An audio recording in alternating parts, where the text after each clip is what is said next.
Wendy, man. Girl, you were scandalous and I loved it. Your show is the best show on the air. The Wendy Williams Experience.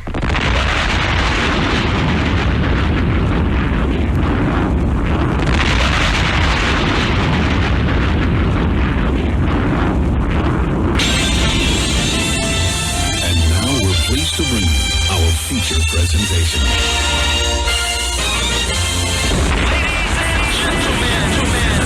What you're here are about to witness the greatest queen of all time. Okay, party people in the house. Turn it up, yo. Turn it up. This is it. Allow me to reintroduce this Representing from west to east. Just better get it right. Y'all know the name. Wendy Williams. Been in this game for a while.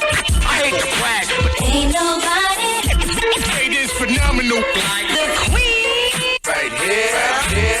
who the world is this? So much drama. From yo block to yo block, heard of the number one female. Been doing this for years. Empty barbershop, beauty salon. Who the world is this? So much this. Again and again. Wendy Williams. Bringing your name up. A lot of you haters scared to death. In the show. She at it again. Wendy Williams. She in it to win. Wendy Williams. She back and she staying. Wendy Williams. The ain't playing. I like that. The winner of the Game of the Year award. Once again. Hey, everybody. I said, hey, everybody. Nice to have you here. Woo! Welcome to the Wendy Williams Experience. Today, I'm still eating Halloween candy. I can't put it down. Today, on the show, we are going to be visited by the fabulous journalist by the name of Torre. Oh, you know him. He's legendary at CNN.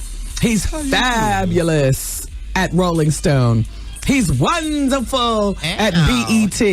And he was marvelous. And then... and then gangster over at America Magazine. He's got much to say about everything. We love him here. It's Torre coming in for the Hour of Truth. Plus, I have more on that Emerald Lagasse story. And we can talk about Prince today and a bunch of other celebrities because that's what we do. And then Advice Hours next hour. And I already have something I want to talk with you about.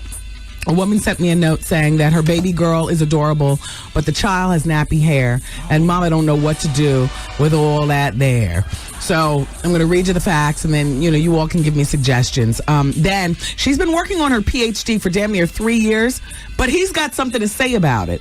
And so I'll read you that on Advice Hour, too, as well as take your phone calls and the things going on in your life. Let's see if I can help you out. It is what it is. Welcome to the Wendy Williams Experience.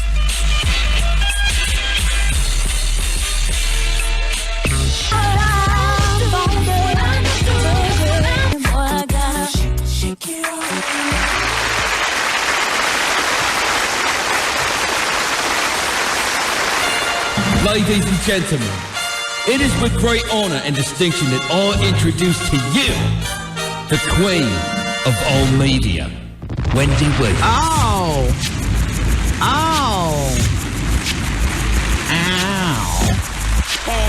Hey. Yeah. I wish I was on TV doing this, but I don't do this in public. Look, everybody, I'm back in that thing. That's one of the things I do when the music's playing in the bathroom. I get out of the shower. Tell me you don't do all that so you can freeze bad, man, and you turn, you bounce your behind. Look, and put your hands in front of you like I have my hands in front of me. Look. And then you got to look to the side and pooch your lips out. And look down on the floor like you're not paying no attention. That's not bad. You should do that at the club. Here's the thing.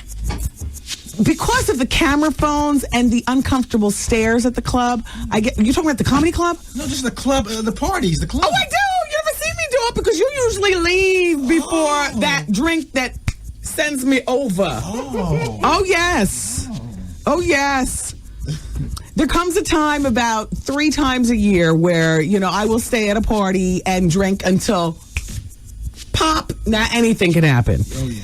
And those 3 times are usually Dons and Divas, and the Dons and Divas extravaganza. Yes. I have a good time when I go out, don't get me wrong. But it takes that extra pop, that last little shot of brown juice to really make me... Do you hear my chair? Look, listen. Like a bed squeaking. Yeah, I'm backing it up. And I let my hair fall in front of my eyes like this. And I don't care. Because you're doing it too. It's the same time of morning and you've been drinking just as much as me. And I feel very comfortable. Hi. Art, I'm glad to... Art's mother is fine, everybody. My people is good. We can make that announcement now that... Because I had no idea why you weren't here yesterday. I was telling everybody, I just know that you and I have that thing where we totally... I mean, we believe in karma, period, but we're really hard on the belief in karma when it comes to lying about family members being sick. Yeah. Like you saying your daughter has a cold, because that if you lie and it really doesn't, that could turn into pneumonia. Yeah, exactly. Serious. So we don't do that. No. So yesterday I came to work and I was like, where's Art? And so Hollywood said, he has an emergency, he's a family member in the hospital. I didn't even have to ask twice. Yeah. But we carried on. I'm glad that she's doing well. Hey, Miss Gladys, how you doing? Oh, boy. All right. Artie's back home with us now. Back to the freak. Look, when you went to see her at the hospital, did people know you were Artie life of the party? Oh, no, I didn't want, no, it was just about... Yeah. Yeah. Your mother would have had a fit. Probably. Yeah. Because my church friends listen now. Let's play Miss Gladys. Everybody doesn't get a chance to hear that all the time. So Art's mother calls him up on the cell phone. This is such a classic Miss Gladys moment. You got my church friends. Listen, how you doing? Yo, did you catch this flashback? Artie, you tell Miss Wendy you're not going to run me out of town. I'm staying right here in Philadelphia, and you need to respect that. It was an embarrassment to me. And just because you're a freak, you don't have to let the whole world know it. My church friends are even listening to it now. You need to get that crap together and do what you got to do. I can understand it's your job and all that, but you have to go into detail about all that freaky stuff. How you doing? Fabulous. So she's fine. Yes. I still have no cancer, and I can see. Yes, yes. So because of all of that, I've invited the people from Cavassier, the lovely spokeswoman. She's going to come up today and drop us off a little something. Oh, my God. Yeah. A taste? Yeah. Barkeep. Exactly. Jessica's with us. She had the baby. She's back to work. Jessica in the listening audience. Don't ask me, Jessica, what's her last name? I don't know. The point is that she had the baby. Baby Giovanni Vasquez is doing fine. Jessica, I'm assuming your last name is Vasquez, although that's a big assumption these days. But Jessica's fine. She missed listening to the experience. She wasn't listening while she was at home, but she's back at work at her cubby laughing. She says she feels like she missed out on so much. She's out of the loop. And most of all, they saved her job for her. So that means that she's a valued employee. They wanted her back. Also, Antoinette is in Jamaica, and she says, how you doing to all of us? I got a postcard from Antoinette. Don't ask me her last name. I don't know. She's part of the listening family. That's all we need to know. She bought a postcard. She sent it to us. She's in Jamaica. Ocho Rios, as a matter of fact. Oh. Yes. I'm just sending a postcard, she says, with my love to all of you. And how you doing? Love always from your listener, Antoinette. So she's in... Oh, and 95% of you are able to have children naturally. It's only 5% that need to, do all the scientific stuff. Not the in and out. That was our people poll question on Friday. We didn't have one yesterday because I don't know how to get into the computer. And quite frankly, the interns were... I forgot about it. That's Art's lane. When he's not here, I'm sorry. I just, we do other things. But that was Friday's people poll question. Are you capable of having children naturally? 95% of you all said yes. 5% said no. Now, here's the other question, which why didn't you put this as a people poll question when it was relevant to the NBA, which I know it still is, but still, the new question is, do you have a dress code at your job? And this reminds me that, because I was saying I don't mind the NBA dress code, you gotta grow up. Yeah. I mean, you're making a big salary. and you do have to meet with corporate sponsors. I mean, it does become a thing. You know? And in the spotlight. Yeah, but I can feel their pain. You know, I live with one of those. You know, a grown man who still loves, you know. But doesn't take away from a man that you are, whether you can pay your bills or not and stuff. But I guess with the NBA, with all the drugs, the criminal activity, the association with hip hop, and they're always at war, I guess, trying to defend the players to the corporate sponsors, the Pepsis, the Nikes. You know, let's not mention the rape accusations and all that other kind of stuff. Now, a suit is not going to change a Negro from being a nigga. You know, and I'm assuming that, you know, the white man knows that. Because you can dress him up, but you still can't take him out. You ever hear that phrase? You can dress him up, but you can't take him out. No, but you know what I'm saying. You understand what I'm saying. Somebody asked me, well, Wendy, what would you do if you had a dress code? I would love it. I think I kind of fit. I'd make a dress code. We kind of do have a dress code. Kind of, sort of. Not really a dress code, but more of like a code of conduct. Business casual, this is understood. But I'm not business casual. I'm wearing Uggs. Oh. I'm wearing Uggs and a Hanes wife beater and a Gap hoodie and some True Religion jeans in gray. Look, Art, I'm telling you. I like them. I was keeping them earlier. How many pairs of these do I have? You got like 40, don't you? Because I just love them. Yeah, the pockets add a little bit of fat booty to my booty. Yes. So I like them, you know, for that, because mine is flat and wide, like a widescreen TV. I just need just a little bit of definition when I stand to the side and lean on one leg. You know, it's nice to have a little bit of curvature. And the pockets help. No, you're not flat. You got a little bump back there, though. But the point that I'm trying to make, that's those back shots. Oh! It's a workout. But the point that I'm trying to make is that I think we do have some sort of business code of conduct. Tomorrow when I go to the book span party, I mean, they're not going to tell me how to dress, but it's kind of like how I want to dress. I'll go into my old reliable DVF closet, rack. I got so many of those dresses. I love them. Those are my go-to dresses. Shout out to Hillary and all the girls working hard at Diane von Furstenberg on Bond Street. You're going to take me to a book span party tomorrow, cocktail party, and then, you know, a private dinner for only 20 authors. And I'm one of the 20s. I feel honored. Yes. I say you're going to take me because, you know, Diane von Furstenberg takes you from behind the mic to, you know, the White House if you let her. You know, if you let her. Some of those wrap dresses are so embellished and so beautiful. Or they'll take you to the Drifter Luncheon, or the, you know, a nice classic black one. It'll take you to the Guardsman Affair, or, you know, to the AKA swearing in, or whatever it is that you do in your lifestyle. Your parents, your, you know, anniversary party or PTA meeting. I love them. Diane von Furstenberg. So we do have a little dress code, I guess. I don't know. I make up a dress code in my mind. Then again, I'm not robbing and stealing people because, you know, whatever you wear, they can construe it into whatever they want based on dress code. I mean, I do wear, you know, a tight T-shirt. They could assume that's, you know, I guess maybe coerced behavior or something. I don't know. See, but then you're not an office worker. Yeah, I'm not an office worker. But then the NBA players aren't the office workers either. The people who actually make those deals go down are the people who need to be wearing the suit and tie. Yes. You know, they're the product. Like, I'm the product for the station. Now I leave it up to the sales department to get out there and sell me. You know what I'm saying? The radio station, that's what we do as the jocks. We're the product. So we get in here, and when we do this, how you do it? A toe is a toe. And then you take that as it translates to numbers and you sell it to Madison Avenue. Get me LA weight loss. I want to do J.C. Penney. I want to, you know what I mean? That's how the money gets made. I wanted to talk with you about Superhead. Oh. What kind of numbers are you going to show me on the board? The 1098? Oh, crap. We're going to the break. All right. Well, when we come back, we'll talk about Superhead. Among other things. Oh, I got a blind item. I believe it's Al Reynolds. Just be here. Thanks. Wendy, man. My oldest brother, he told me he had a very good surprise. The surprise was that he turned himself into a woman. The Wendy Williams Experience. 107.5 WBLS, where the listening is fun and the winning is easy.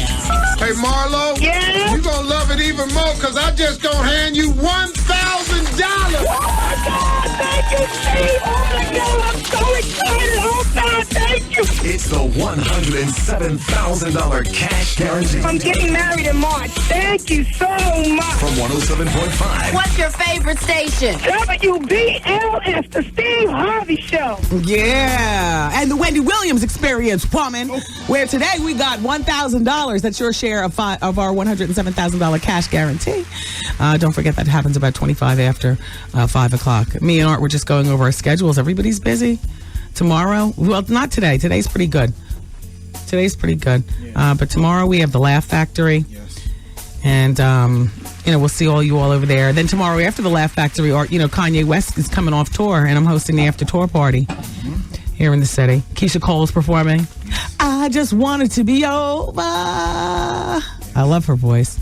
Keisha Cole's performing. Then on Thursday, I have a cocktail party too. I'm hosting a little cocktail party. It's a private thing. It's not, earlier in the evening, right after the show. And then later on Thursday night, I guess after you leave my party, you'll go out to Newark, to Dark Shadow. Yes. On Thursday. Mm-hmm. And then Friday, I'm chilling with Jones at the Roxy. Oh. Yeah. My girl, Miss Jones. Happy birthday. I'll be up in there. Yeah. I'm one of the hosts or something. I'm actually going to be grabbing the mic. Sure. Shout out. You think she'll let me come in?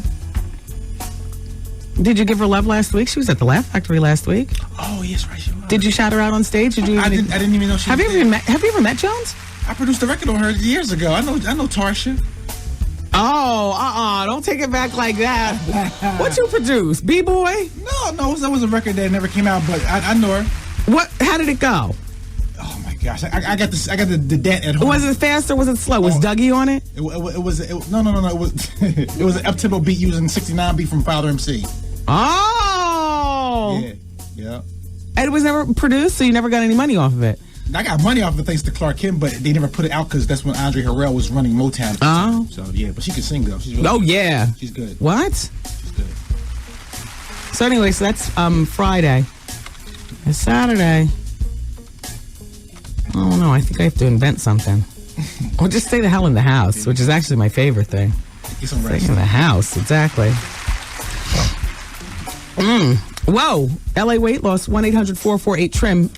Art bit off me. He bought a package of taco seasoning in. Yes. And we were just sitting in here deciding when we're going to pop our bags of popcorn because neither one of us shares. I got my seasoning in my bag. Art's got his in his bag. We're going to have that, I guess, when the Cavassier gets here. Yes. Yeah, it'll be like sitting at a real bar. Something salty and a little drink. There you go. Those salty things, they taste good when you taste them. Yep. Mm-hmm. But let me talk to you about LA weight loss. 1-800-448-TRIM. It's 1-800-448-TRIM. Popcorn is one of my snacky snacks for weight loss. I find it to be rather plain and droll, though, when it's just butter and salt. And I'm not such a freak about butter, but I would rather have a packet of something spicy and delicious, like taco seasoning. It's better for you, and it's not the butter. I don't know. I mean, for whatever reason, I've been able to manage this 17 pounds that I lost on LA weight loss. It's a 2-window thing that I give myself. I want to keep at least 15 of it off. 1-800-448-TRIM. Get on LA weight loss. Find out what millions of people already know. And it comes with a weight loss shrink. Isn't that great? Somebody that you can call and complain about your weight, complain about how it relates to how men treat you, how your friends treat you, that person who dissed you at your job, and now you've lost your weight. Oh my gosh, the men are coming on to you, and you don't know how to handle it. That happens to a lot of people.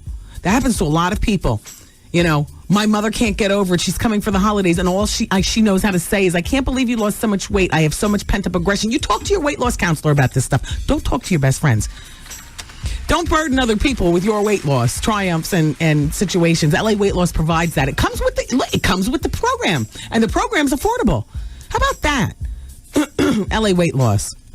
1-800-448-TRIM. You've been burdened with extra pounds for long enough. It's time that you decide in the new year. Are you already zhuzhing up your resolutions? I'm zhuzhing mine up. Have you reached a lot of your goals from this past year? I have. This has been a really rocky year, though, for me. I was thinking about it. Like, how's the year been for you guys? Okay. I'm looking forward to... Up and down. Yeah, I'm looking forward to a new year and some new challenges. some new goals to set and whatnot. I don't really like to call them New Year's resolutions, though, because I more like call them promises between me and God. Can I say that on the radio, or is the FCC? Am I going to be fined? No. I believe in God. No. Okay. All right. Well, promises between me and God. I don't call them resolutions, and I don't really like to speak about them because But one of the things was to keep the weight off. The weight's been off for 18 months. So thank you, LA Weight Loss. 1-800-448-TRIM. It's LA Weight Loss. Bob Lee was looking rather dapper today. I saw him earlier. He had on a dark suit. I said, where are you going? He said, Tiki Barber's roast. I said, I did not know that it was a roast. I thought he was being honored. I didn't even know he had a sense of humor to have a roast type situation. But apparently he is. It's tonight at 6 o'clock at a place called Something or Another Farms on Eagle Rock Avenue in West Orange, New Jersey. Do you want to go? Do you know Tiki? This was probably your chance to meet him. I mean, how many people can you fit into an honoration? A roast? Not too many. Not for Tiki. I mean, he's great and whatnot, but it's not like the Friars Club where they're roasting, Don King. Yeah, right. You know what I'm saying? Mad celebrities, mad, ropes that you couldn't go beyond and all like that. This is Tiki Barber over in New Jersey. Why? 973-242-0302. I told Bob that I would talk about it because they look nice. It's the Mayfair Farms. Tonight at 6 o'clock. If you're not doing anything, Tiki, he's good looking. What is it, Goose? There's a lot of phone ringing and a lot of whispering. Private? Oh. One more thing I wanted to remind you. Ugh, no more reminders. You do some of the talking. Let's go to the phone. Can we go to the phone? Sure. Hello? Yes. Hi. Welcome to the show. It's Wendy. Hi, Wendy. It's the Angela from St. Albans. Hey, nice to have you here. Yes. I was just calling. I didn't really get to listen to you yesterday, and I was listening to you talk about the popcorn and LA weight loss. Yeah. And I now have to lose weight. My back went out on me. Oh, no. Sunday. Oh, yes. What were you doing? What activity? I wasn't really doing anything. I felt it coming on. I don't know if it's because maybe the shoes and stuff that I wear and running around at work, but I felt it tweaking and coming on, and my doctor made a recommendation that maybe I need to lose, some pounds, which I think so. I'm not beastly. I'm 5'6", and I weigh about 180, and most of my weight is my breast. Oh. My breast, which is natural. How large are they? Wow. I'm a 36 like G. Oh! And you're a little woman. 36 is not big at all. Jeez. Yeah, no, and believe me, I only went up to 170 something since I had my daughter about 3 years ago.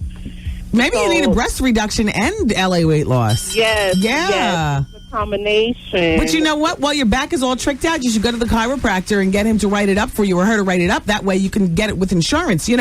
For cases like yours, if you can have them zhuzh it up and make the insurance companies understand and believe, they'll do that for you for nothing. I wish you well, though. Oh, yes. But you know what? I want to give you a recommendation. With the popcorn, besides the taco seasoning, try the Hidden Valley Ranch. I do. I had that on Friday. Is that the bomb? That is my favorite. The taco seasoning is okay.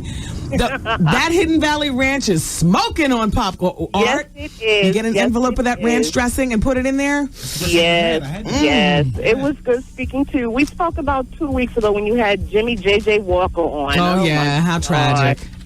So it was good speaking with you. All right, take care. I Bye-bye. love you. Love you too. Bye-bye. So, where are we going? I guess we need to continue with the break or something. Yeah. Do we have time to take more phone calls? Yeah. Oh, great. Okay, terrific. Well, then, hello. Hi, it's BLS. You're on the radio. Hi, Wendy. Hi. It's not one of the toy ladies from the Bodylicious Club last year. Oh, it's nice to have you here. Listen, your phone is breaking up terribly. So, hello? Yeah. Hello. Hi, Wendy. Hi. This is Junebug. How you doing? Good. How are you, Junebug? Fine. I'm just calling to tell you. Can you please put your seatbelt on, Junebug? Huh? Put your seatbelt on, Junebug. I'm not driving, Wendy. I got my door open. Close the door, Junebug. Okay, there it is. Close the door. Is that better? Thank you, Junebug. I just calling to tell you I really enjoy your show. Thank you, Junebug. I want to give a shout out to my friend Tyson. He's sick. Went to the hospital, had a little surgery today. Okay. That's basically about it. I will be at Miss Jones' party. How much do it cost to get? Is it a couple I don't know the details. Really? I am just going to drinking party with my friend Jones. Yeah, because you know, well, you need to call and ask her. Goodbye, June damn bug. Boom, boom, crap. Pa-boom, crap. Boom, boom, crap, pa-boom, crap. Hello? Oh, we need to continue on now? Okay. All right, everybody. Well, we're going to continue on. Oh, now, is Vaughn back tonight or is Champagne in at 7 o'clock for the Quiet Storm? Anybody know? Not sure. Let's see if Misa Hilton Brim knows. Hey, Misa, 1 ring for yes and 2 rings for no. Is Vaughn Harper back tonight at 7? I think it's Vaughn tonight at 7. Champagne tonight? Oh, the vacation schedule, stupid Wendy. There it is on the wall. All right, so Champagne's in for Vaughn. Old dude. Vaughn tonight at 7 o'clock with Quiet Storm 107.5 WBLS. We at the end. Don't come around here with that Wendy Williams. Get your facts straight up. Shout. Experience. Ow. We're still here. It's the Wendy Williams experience. A shout out to this person, Monica Cooper. She apparently is one of those things that everybody needs in their life at some point or another. Personal shopper, concierge, and errand service. That's what she does. Can you imagine that? I thought that's what interns were. I'm just joking, girls. I'm just joking. What an interesting concept. Do you get much work with that? And if you work, you must... Jeez, a personal shopper... But they offer those at the stores. Like, you can call up a Bloomingdale's and say, you know, this is what I need. I need you to get it. I'm going to be double parked in front. I'm going to, you know, ask you to come outside and run my credit card. And you bring it outside and let me sign. You can do that. You don't have to be rich. You don't have to be famous. You don't even have to be a frequent shopper. You know, the personal shopper service is fabulous. It's different because it knows your taste. Yeah, but... See, I don't know. Maybe that's just me. I'm too persnickety. I don't want you to bring me something that you think is my taste. I want to tell you exactly what it is. And as a personal shopper in a store, you actually know what to do.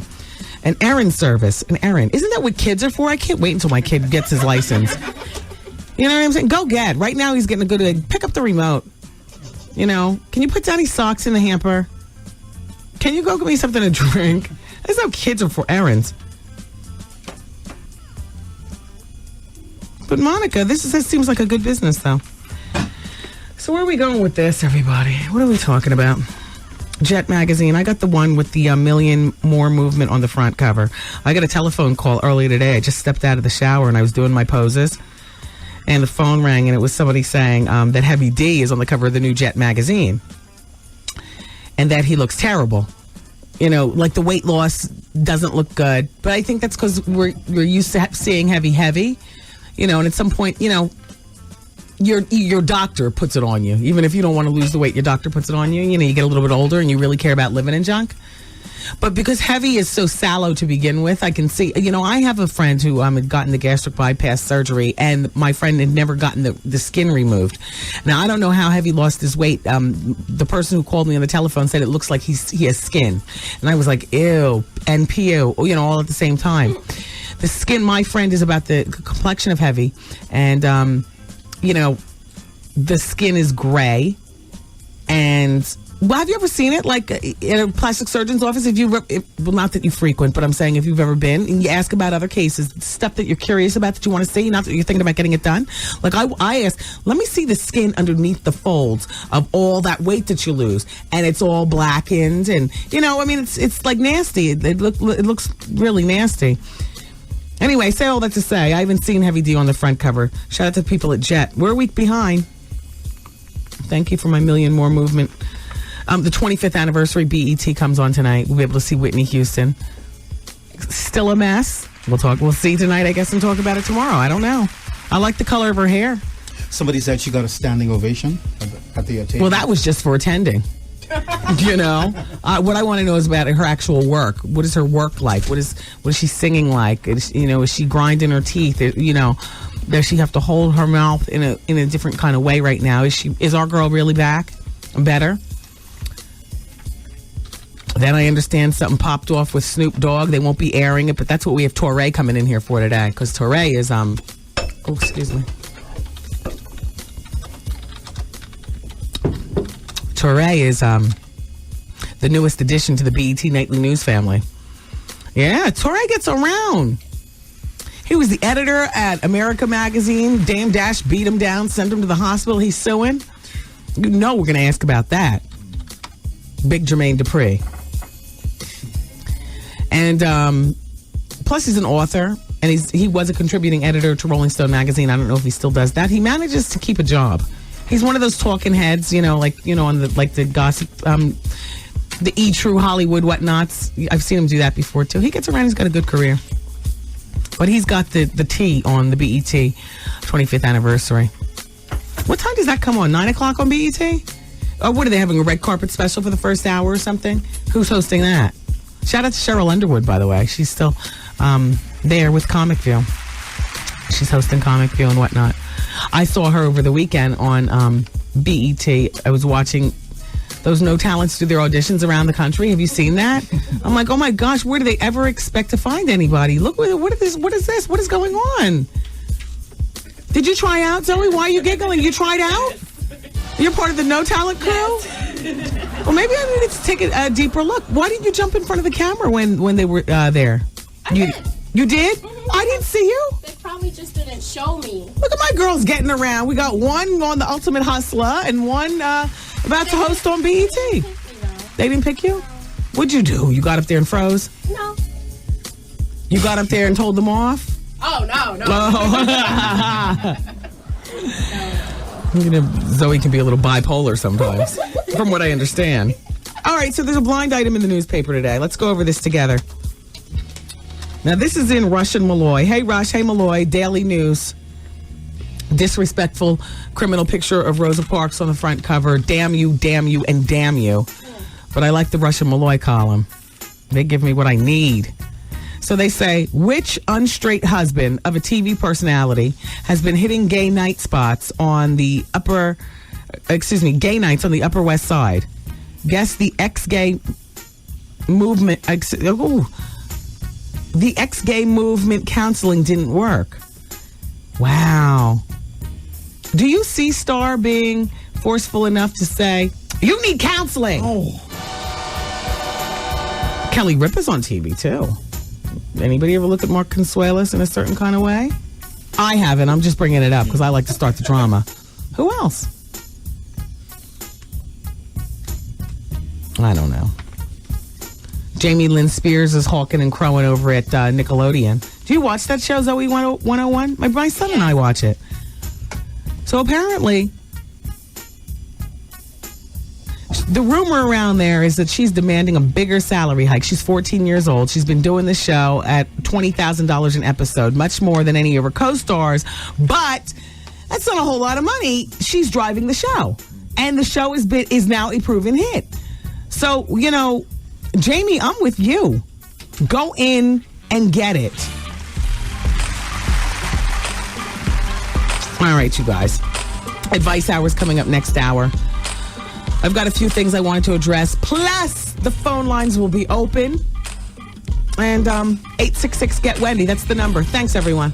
It's Wendy, man. Hey, Wendy. Hi. My boyfriend gave himself a wet Susie or whatever.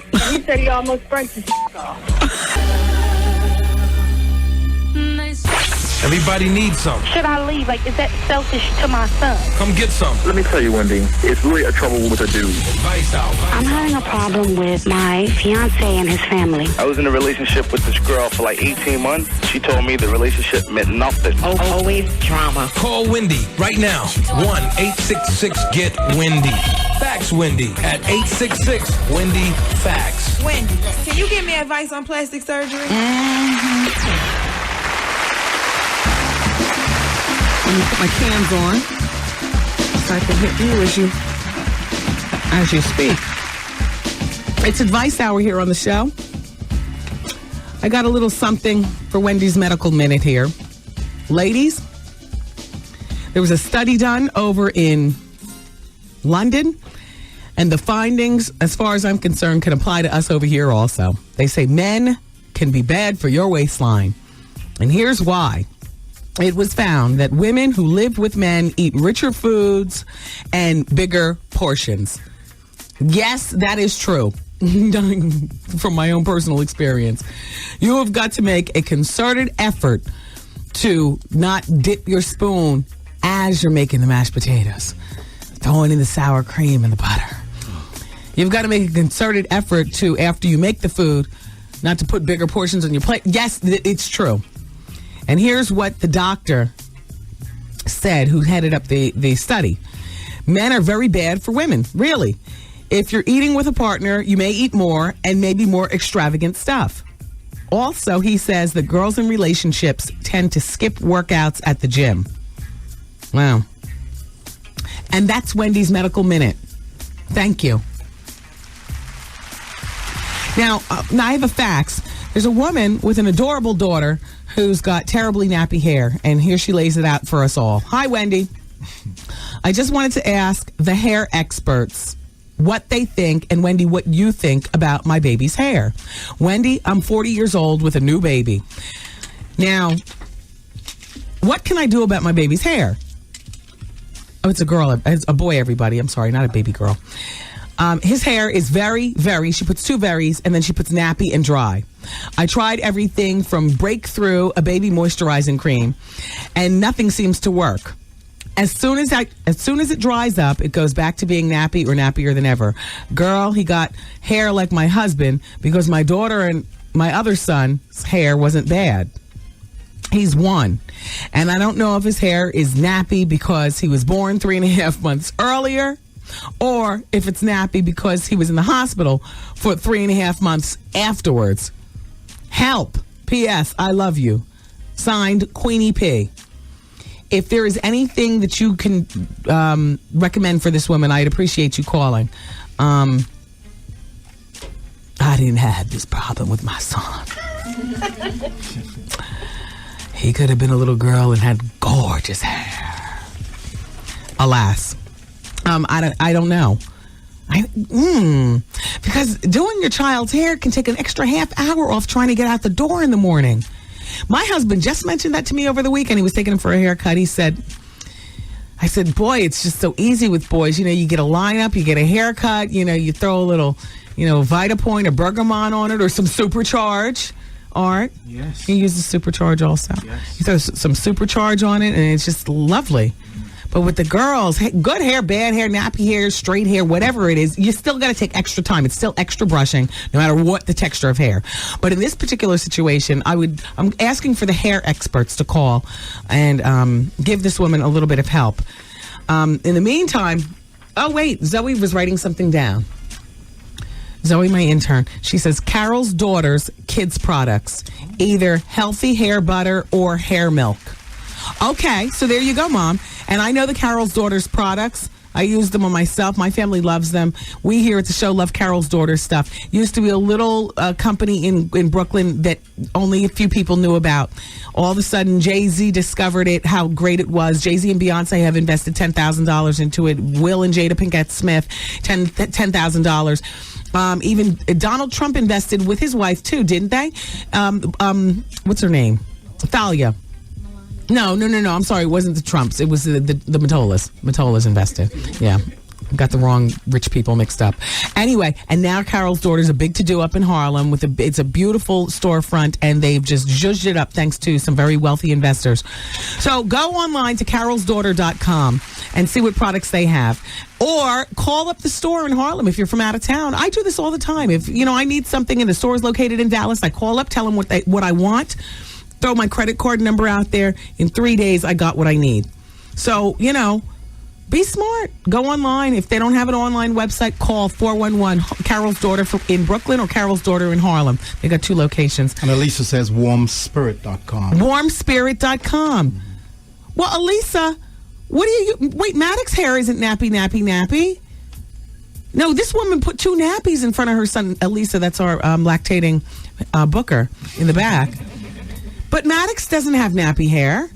So you don't know what you're talking about. Elisa or Alicia? Was that Elisa or Alicia? The big one. The one in the back here? Okay. Well, why'd you have to say the big one? Oh, Goose said the big one. Oh.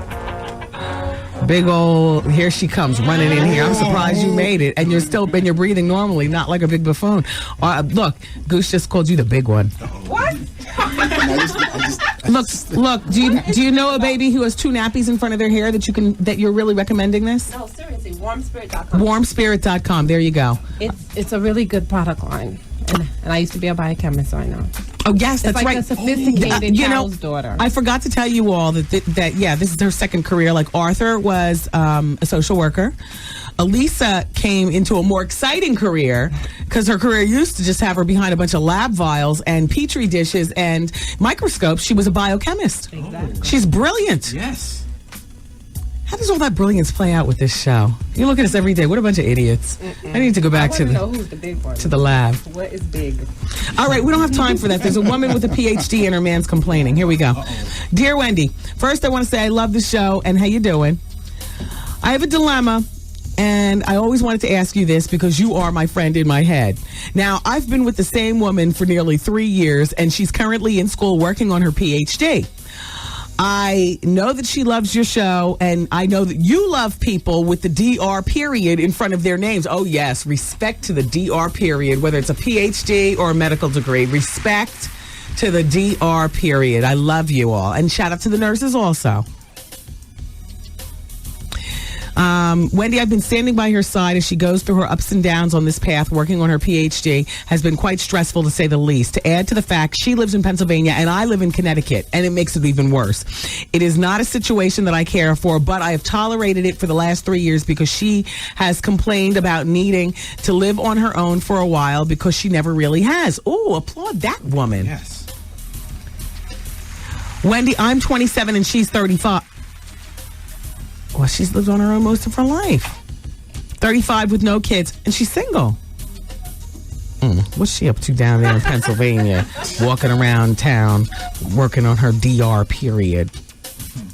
And he's 27, all naive, living in Connecticut, not knowing how a real woman do. Yeah, I said not do.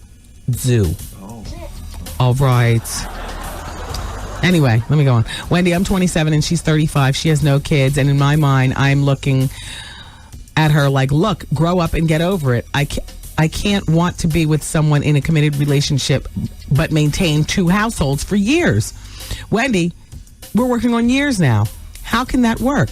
How can you be with someone and be in love but not exhibit in 3 years a strong desire to share a full life? Oh, she's a commitment phobe. And she might be one of those people who stays in school eternally because she's probably a career phobe, too. Do you know those people? He hasn't mentioned that she has a career yet. I know those people.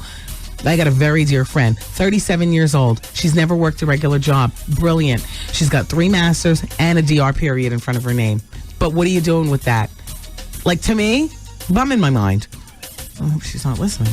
But you know what I'm saying? Yeah, like Lynn on Girlfriends. Like Lynn on Girlfriends, exactly. Perfect.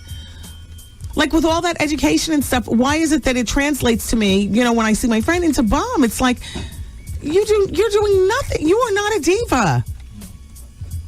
You're scared. Yeah. No steady boyfriend. No kids. Never in a steady boyfriend relationship. My girl is a serial screw around. Do you know what I mean? Heavy on the birth control and all that kind of stuff. And it's just not cute anymore. All that, I'm not impressed. A guy would meet her and be all impressed. Oh, 3 masters and a DR period. I was impressed too until I got to know her. I'm like, oh my God, you're a bum. Let me finish this man's thing. Yada, yada, yada, yada, yada, yada. Wendy, we barely see each other. I have 2 kids. I have a 9-year-old and a 5-year-old, and they both adore her. It has taken a toll on all of us each time she visits and then has to leave. This past weekend, she came to visit, and my little one broke down and cried, which made me cry. Wendy, of course, that was an eye-opener because I can't believe someone's hurting my babies. She asked me not to give up on her. She loves me, and she says that she needs me. Currently, she is getting ready to start her comps, which is the step before the dissertation writing. However, in light of the distance and the infrequent visits, my life runs better when she's not in it. Yada, yada, yada. My question to you is, what should I do? I am so fed up and tired of school and her excuses for basically bad behavior. Am I being too harsh? No. You know why you're not being too harsh? Because she's 35. Now, what are you looking for? You're looking to rush into having a stepmom? Somebody help you take care of the kids? I mean, I don't know. But no, I don't think you're being too hard. That's what you asked me, so that's what I'm going to answer. No. I think that people who, I think education is a great thing. Everybody needs it. Everybody needs more than just a high school diploma. And damn it, everybody needs more than a college diploma, too. I happen to only have a college diploma. And I say only because, and from a 4-year good school, too. But that's not enough these days. It's not enough. It's not enough. And it's not enough whether you're black, because, they look at us twice as hard, or whether you're white. People want to hear that, you got a master's. And people want to hear that you're working on your DR period. But a well-rounded person, she's not. There's something going on with this woman, in my opinion. Although maybe I don't have enough information, but there's something going on. Why don't you and your kid move? What's so important there in Connecticut?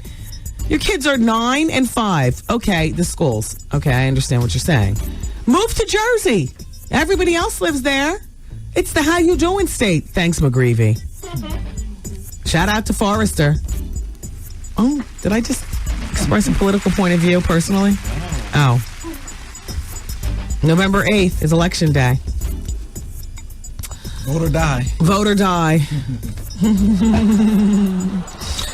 No, to answer your question, no, I don't think you're being too hard on her. What do I think?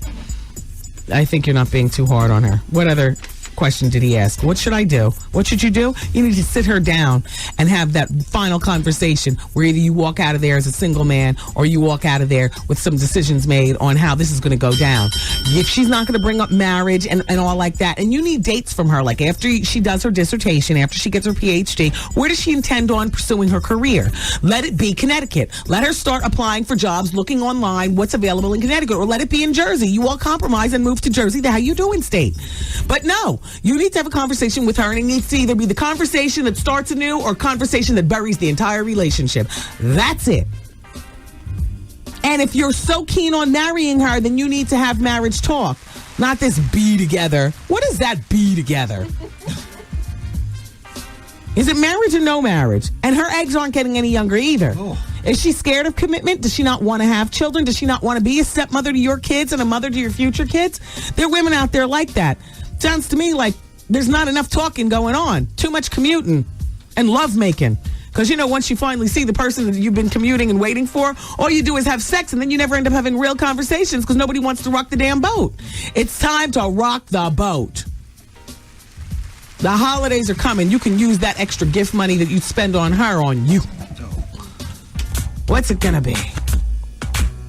By the way, 866-WendyFacts. Shout out to the hairdressers. You can continue to send me information. I mean, I love the idea. You can go to warmspirits.com, carolsdaughters.com. But where else do you go for great hair products for kids? What do you use? Thanks, everybody. Keep it here. Wendy, man. My oldest brother, he told me he had a very good surprise. The surprise was that he turned himself into a woman. The Wendy Williams experience. Listen, do you want to save as much as 50% or more on your prescription medicine? Did you know that millions of Walgreens customers already do?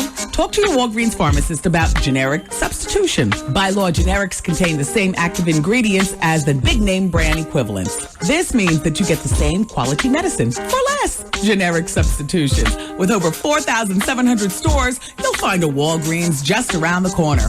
And so many are open 24 hours. One more reason why Walgreens is the pharmacy America trusts. 107.5 WBLS, where the listening is fun and the winning is easy. Guess who's $1,000 richer today? Is it me? It's you. You serious? I'm serious. Oh my God, thank You're welcome. Yep, 12:15. You said it. You repeated yourself, and I heard, and I called, and I'm excited.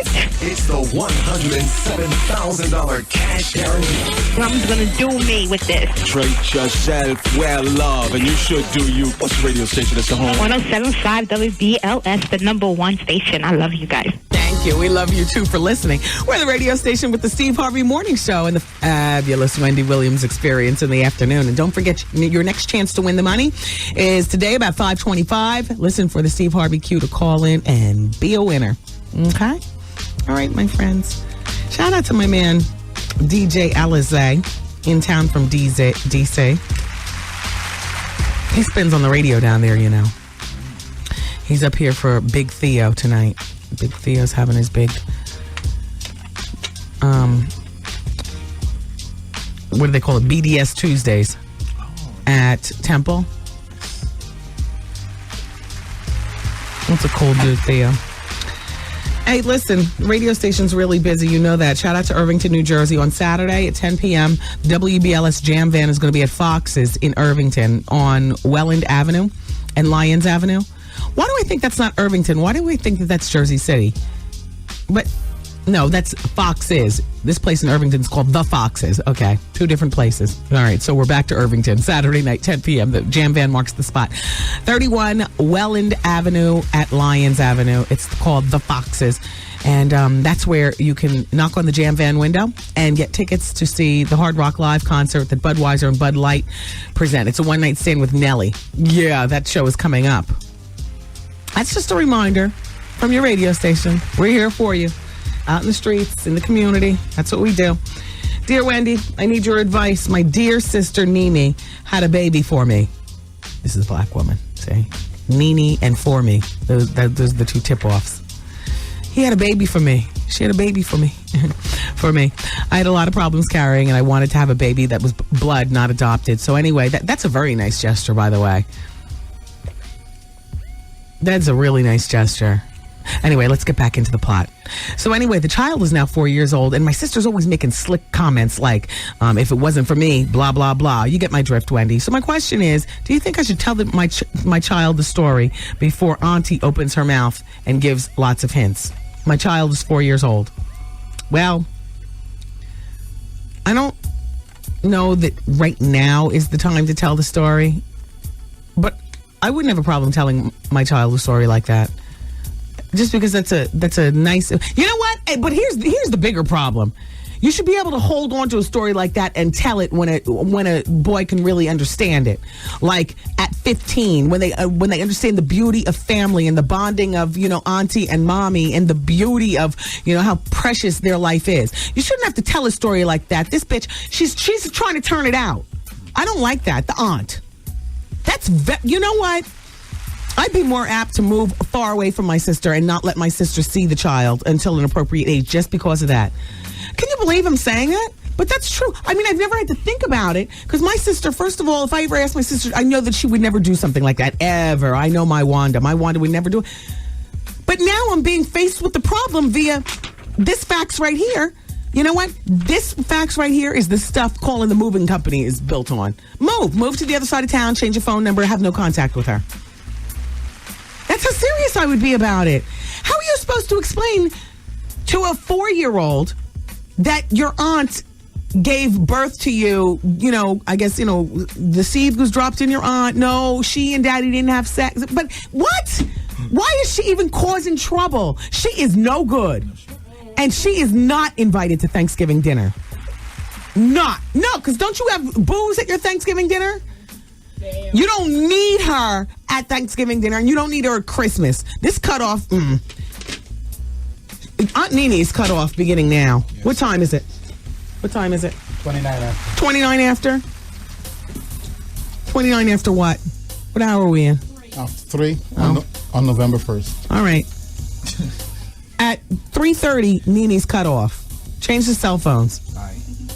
Change the house phone. That's it. She's cut off. And you let her know why.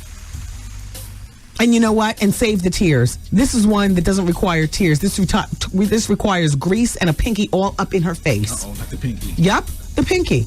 Not the pointer finger. It's more serious than that. The pinky.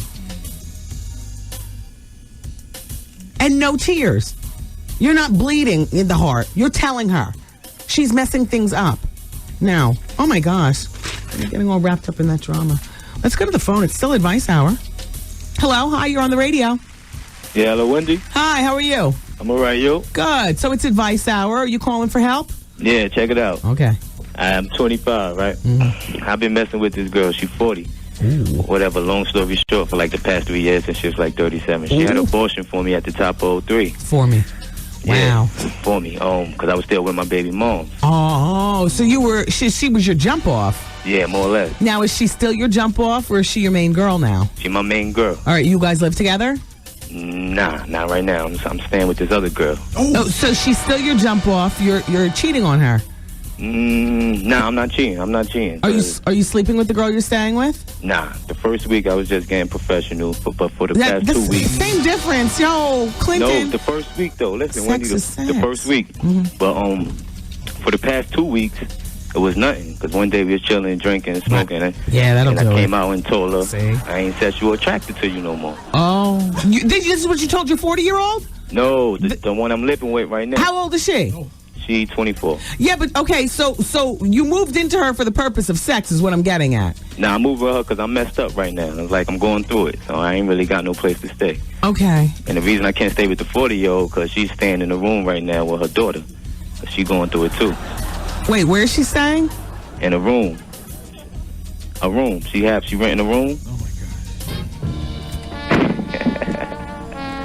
Yo, Duke. Yo.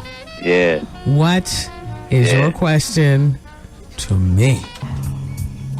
I want to know, but it's one more thing. Okay. The 40-year-old might be pregnant. Oh! Yeah. Why do you do this to me? Why? We'll find out Thursday. We'll get the results Thursday. Why couldn't she just take a bunch of EPT tests? You know, you take 3. One says yes, one says no, and the third one is the real deal. I don't really trust them, though. Oh, honey, trust. All my pregnancies have been based off of EPT. Well, my question is... They're the bomb. My question is, she want to keep the baby, and I don't. Because we both going through it. We can't afford it. You know what I'm saying? Yeah. So... It's not your choice. I'm sorry. We both laid down. That's my whole point. We should be able to talk about it like adults. But it's a one track. She have to, like, you know what I mean? I have no option. Here's the thing, and you never will. You know why? Because you don't have a womb. That's why. See, I don't have a what? A womb. You see, you're talking to the wrong woman about this because I strongly believe in a woman's right to choose what to do with her body. And I strongly believe that if a man does not want to have a child with a woman, then he needs to be at the helm of double bagging and whatnot and make sure that that girl is on some sort of birth control. I also strongly believe that a woman, and only a woman's decision, not the man's, whether it's the husband, boyfriend, jump off, you all don't have the choice. We both laid down together. I don't give a damn. It's her body. Yes. And you don't have a choice. So if she chooses to have this child, then add this as another burden to your otherwise young and you said you're going through something and confused life at this point. And I'm sorry that this is happening. But you know what? Maybe if you spent more time, thinking about condoms and not jumping around from one woman to the other. And I know what 25 is all about, particularly 25 and a man. You're having fun. But sometimes you need to sit back and lay off the fun for a minute while you get yourself a place to live, a place to call a job, come up off the block and grow up a bit. I'm sorry. I'm sorry for you that I'm not giving you the answer that you want. But this is not your choice. You already planted your seed and you let that woman do what she wants to do. So you saying I have no options? Absolutely not. Lie on that sword. That's right. Lie on that sword. In the immortal words of the great man Vinnie Brown, lie on that sword. Wow. Lie on it. Wow. All right. She lied on yours. And sat on it and whatnot. Wow. What about the 24-year-old one? Like, what you think I should tell her? You know what? I ain't got nowhere to stay. Where I'm gonna stay if I tell her? This is the thing you need to worry about. This is what you need to worry about right here. You need to worry about never being in this position again where you don't have a place to stay of your own. No, really, you need to stop. I'm already focused on that. I'm looking for jobs. That's why I'm here. So they can call me back on the phone. And once you get it, then you need to, and I hate to be deceptive to the next woman. Don't tell her a thing. You use her place as a flop house for return phone calls. Don't go to the Y. Art's over there mouthing, go to the YMCA. No, because when a job prospect. Shut up. When a job prospect calls you up, you don't want them to hear hello YMCA like you're that much of an indigent. Loser. Yeah, thank you for saying it. What are you? Nah, don't get it. Come on. I'm having hard times right now, and that's all, It's life, up and down. I am a winner. Yeah? Loser. No, you know what? Don't tell the 24-year-old, and I hate to be deceptive to her, but really, please use your condoms. Stop getting women pregnant. You can't afford yourself right now. Get yourself a job. Then you start renting a room, a place to call your own. It might not be much, but it'll be a place to call your own. And as far as your 40-year-old woman friend who's pregnant, that's her decision. You get ready to pay that child support. I hope that she's not pregnant for you all's sake, because it doesn't sound like either one of you can, really have time or money to bring a child into the world at this particular point. But they say children are blessings, so maybe this little blessing right here in a weird kind of way will help you grow up, because you are at the crossroads, Duke. That sound real right there. I appreciate it though, but all right, that's it. All right, you smoke weed all day. Oh, see, you got some? You see, there's nothing wrong with a little self-medication, but see, your buying of weed is taken away from you being able to rent a room.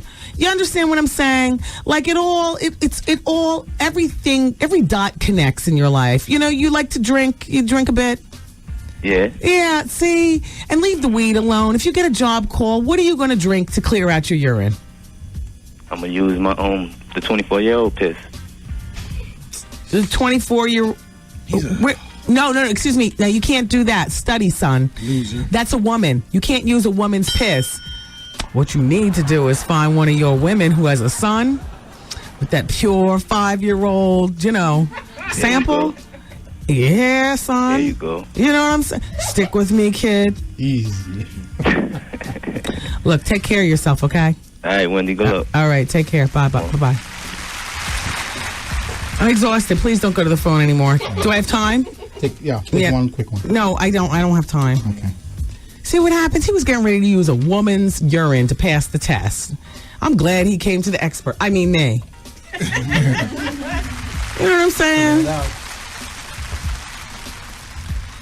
All right, so look, I'm going to give you the people poll question, then we're going to move on. From Friday, it was, are you capable of having children naturally? 95% of you said yes, and 5% of you said no. Today, the people poll question is, do you have a dress code at your job? Yes or no? And you can go to my website, thewendywilliamsexperience.com. If you're brand new to this radio show, you've never listened before, I welcome you. Thank you so much for taking time to listen. I'm a simple girl from New Jersey, and, I have fun here on the radio, and it is what it is. So I hope you like it. If you don't, oh well. All right, Champagne's in for Vaughn at 7 o'clock with the Quiet Storm on 107.5 WBLS. It's Wendy, the greatest show on earth. Wendy Williams Experience. All right. Oh, shoot. Top of the hour, everybody. Torre is coming in. Torre is coming to talk with us regarding tonight's BET 25th anniversary. He's, of course, the newest addition to the BET Nightly News. Plus, he got smacked around by Dame Dash over at America Magazine, where he was a big editor-chief.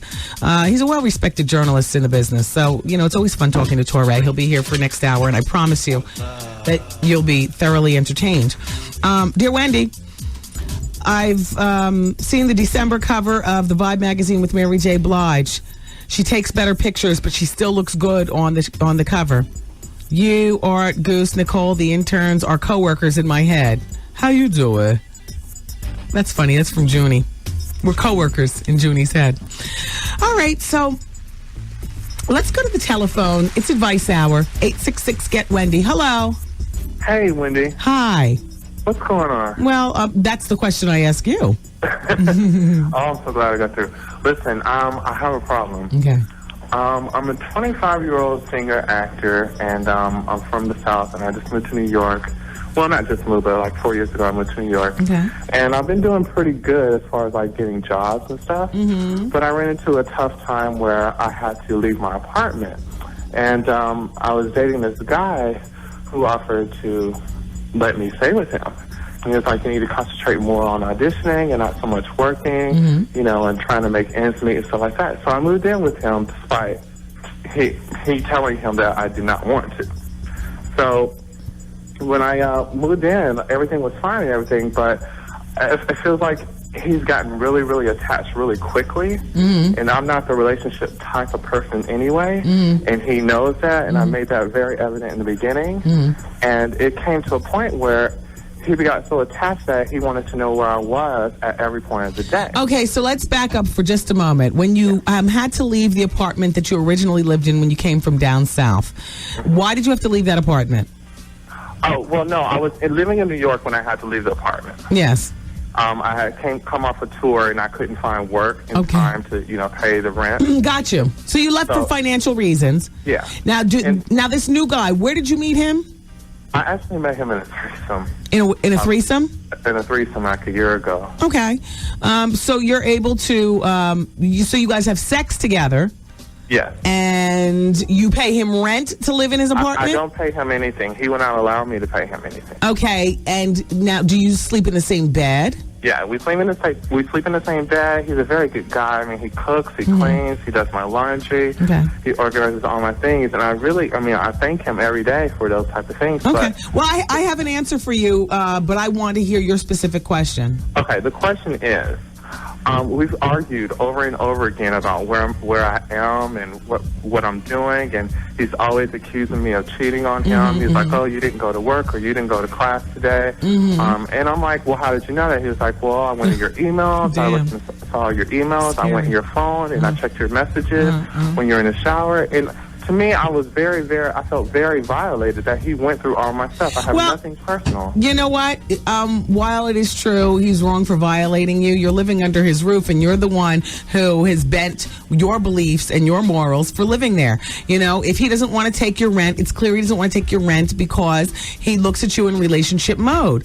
You know, you might not like him going through your stuff and know that's not right, but hey, you're living rent free. And you know, and another thing, if you don't like it, you can move out. So I haven't heard you say anything about you're saving money, you just need another $500 and then you're moving out on your own. Instead, all you're doing is complaining. If you don't like it, move out. He's got the right to do whatever it is he wants to do. You are living in his place. And while you might not like it, and I hate to say this, but, you know, this is much like kids who don't like that their parents give them rules when they come home, you know, after graduating from college or they graduated from high school, they're living at home. If you don't like the rules of the house, then get out. Okay. Get out. So now, how are your finances? Yeah, I'm saving money now. That's what I'm doing. But he's constantly telling me, you know, I don't want you to work. I want you to go to auditions. Listen. I just feel like he's trying to trap me. He is. Block him out. He wants you. He's almost obsessed.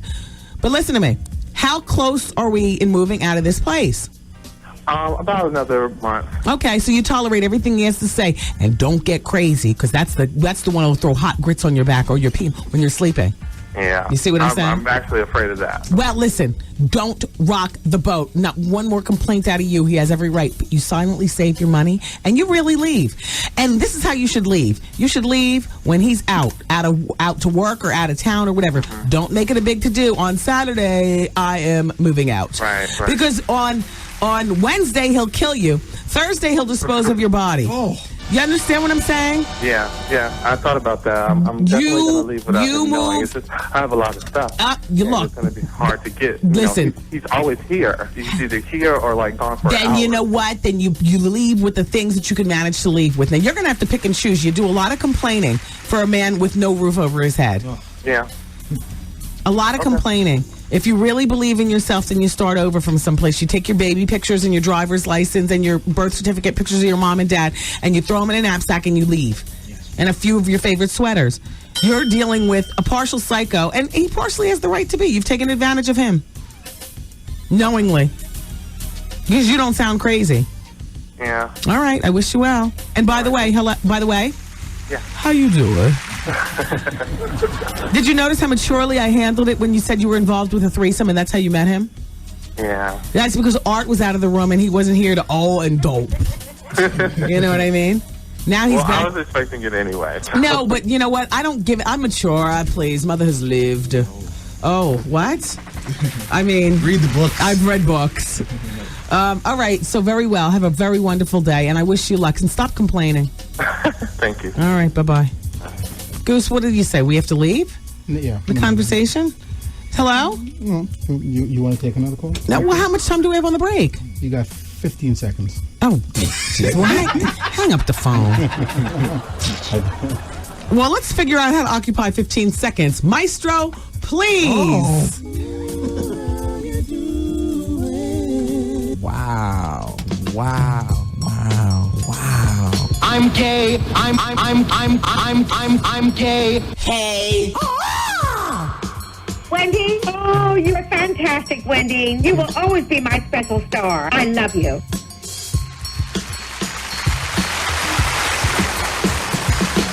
It's Wendy, man. Me and my wife have been married for 15 years. They threatened to leave. What did you do? Had a problem with drugs. You got the drug voice. Yeah. Hey, man.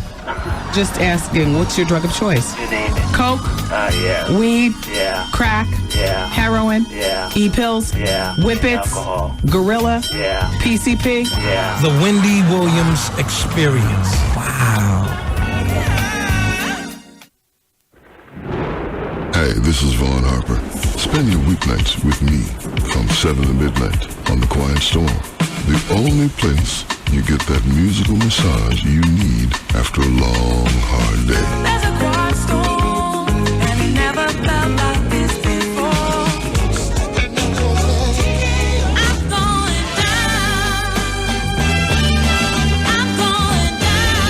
Let's get closer.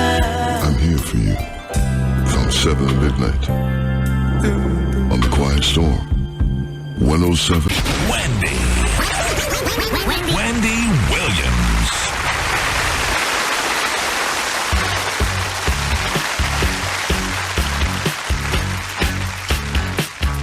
Wait a minute. Here's some cat money, too. Now, you know it's damn near rush hour, so black people, we have a hard time.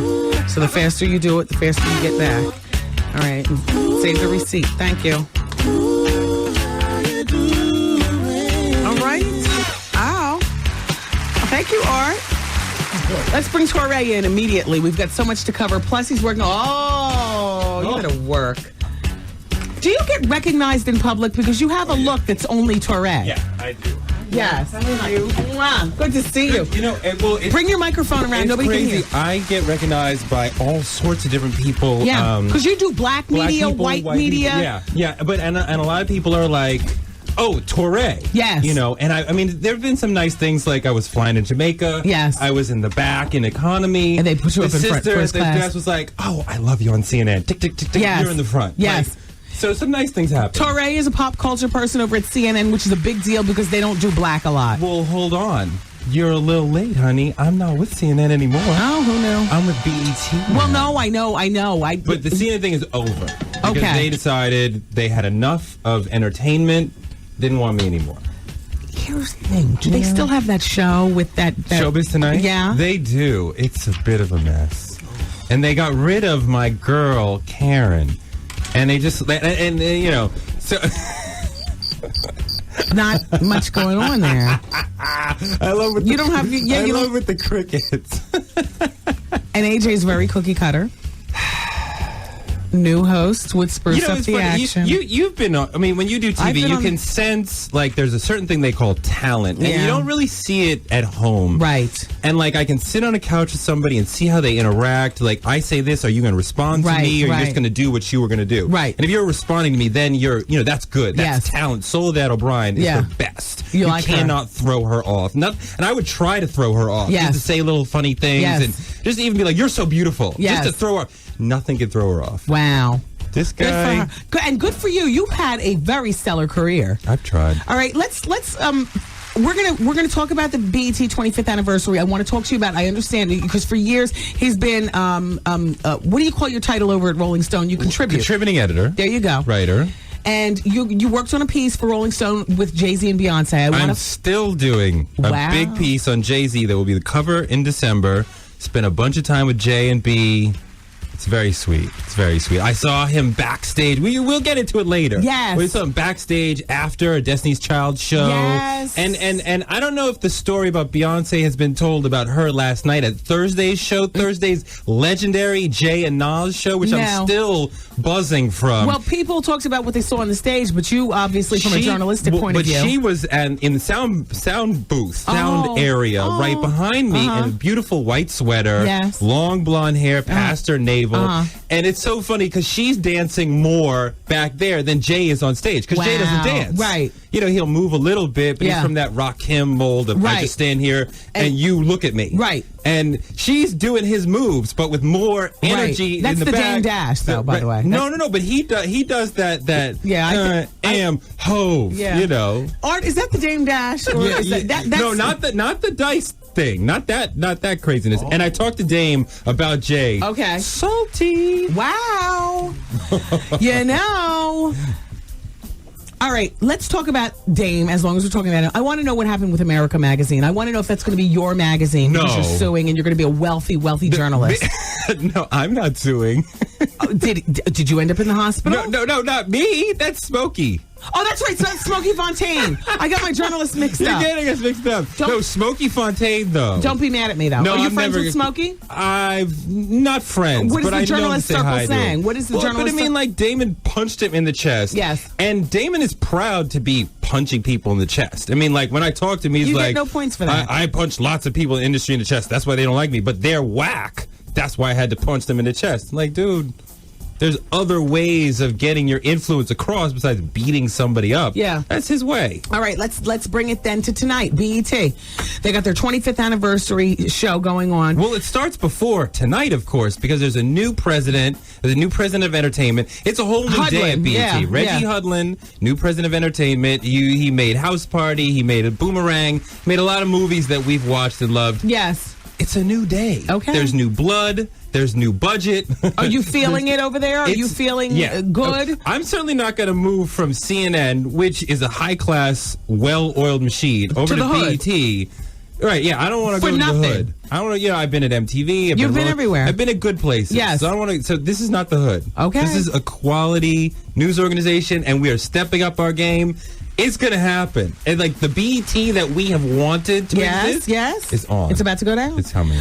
Okay, this is Torre. He's in the studio. He's the newest member of the BET Nightly News staff. Now, report, what happened with Snoop? Because we're not going to see it on TV tonight because they cut it out. Oh, it was just a little funny thing. Like we start the interview, the cameras are rolling, and I do my interviews basically live. Just as soon as you sit down, we're talking. Right. And he got a call. Cameras don't stop, but he got a call, and he's kind of trying to get the guy off the phone. He's like, yo, I'm on BET right now. And the guy kind of kept talking. Yeah. You can see Snoop's like quiet. He's like, okay, dog. I got your number. Right. Okay, let me. And then he like turned the phone like to his face so he could talk, but he couldn't really hear the guy. Right. The guy's still talking like, your number is plugged into my phone. I will call you back. And the guy would not let it go. Yeah.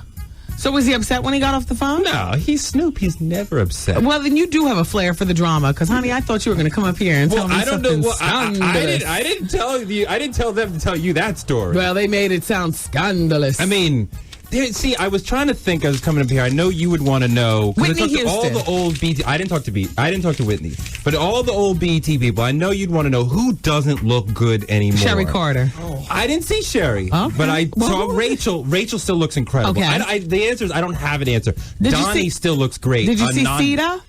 No. How does Sita look? No, I didn't see Sita. She was supposed to come through and talk to me, but then she didn't. Damn her. She was such the next a flake. day. I love her. So, but Rachel has 3 kids, twins. She was doing Caribbean rhythms, right, and all the romantic locations. Sure. Well, one of the guys who worked on the show started to like her. She started to like him back. She married him. Yeah, but the real BT family. But her husband is moneyed. Am I correct? with that? Yeah. He wasn't just the boom guy, right? Because Rachel's not going to just leave for the boom. So money will keep you looking good after the kids. Okay, let's move on.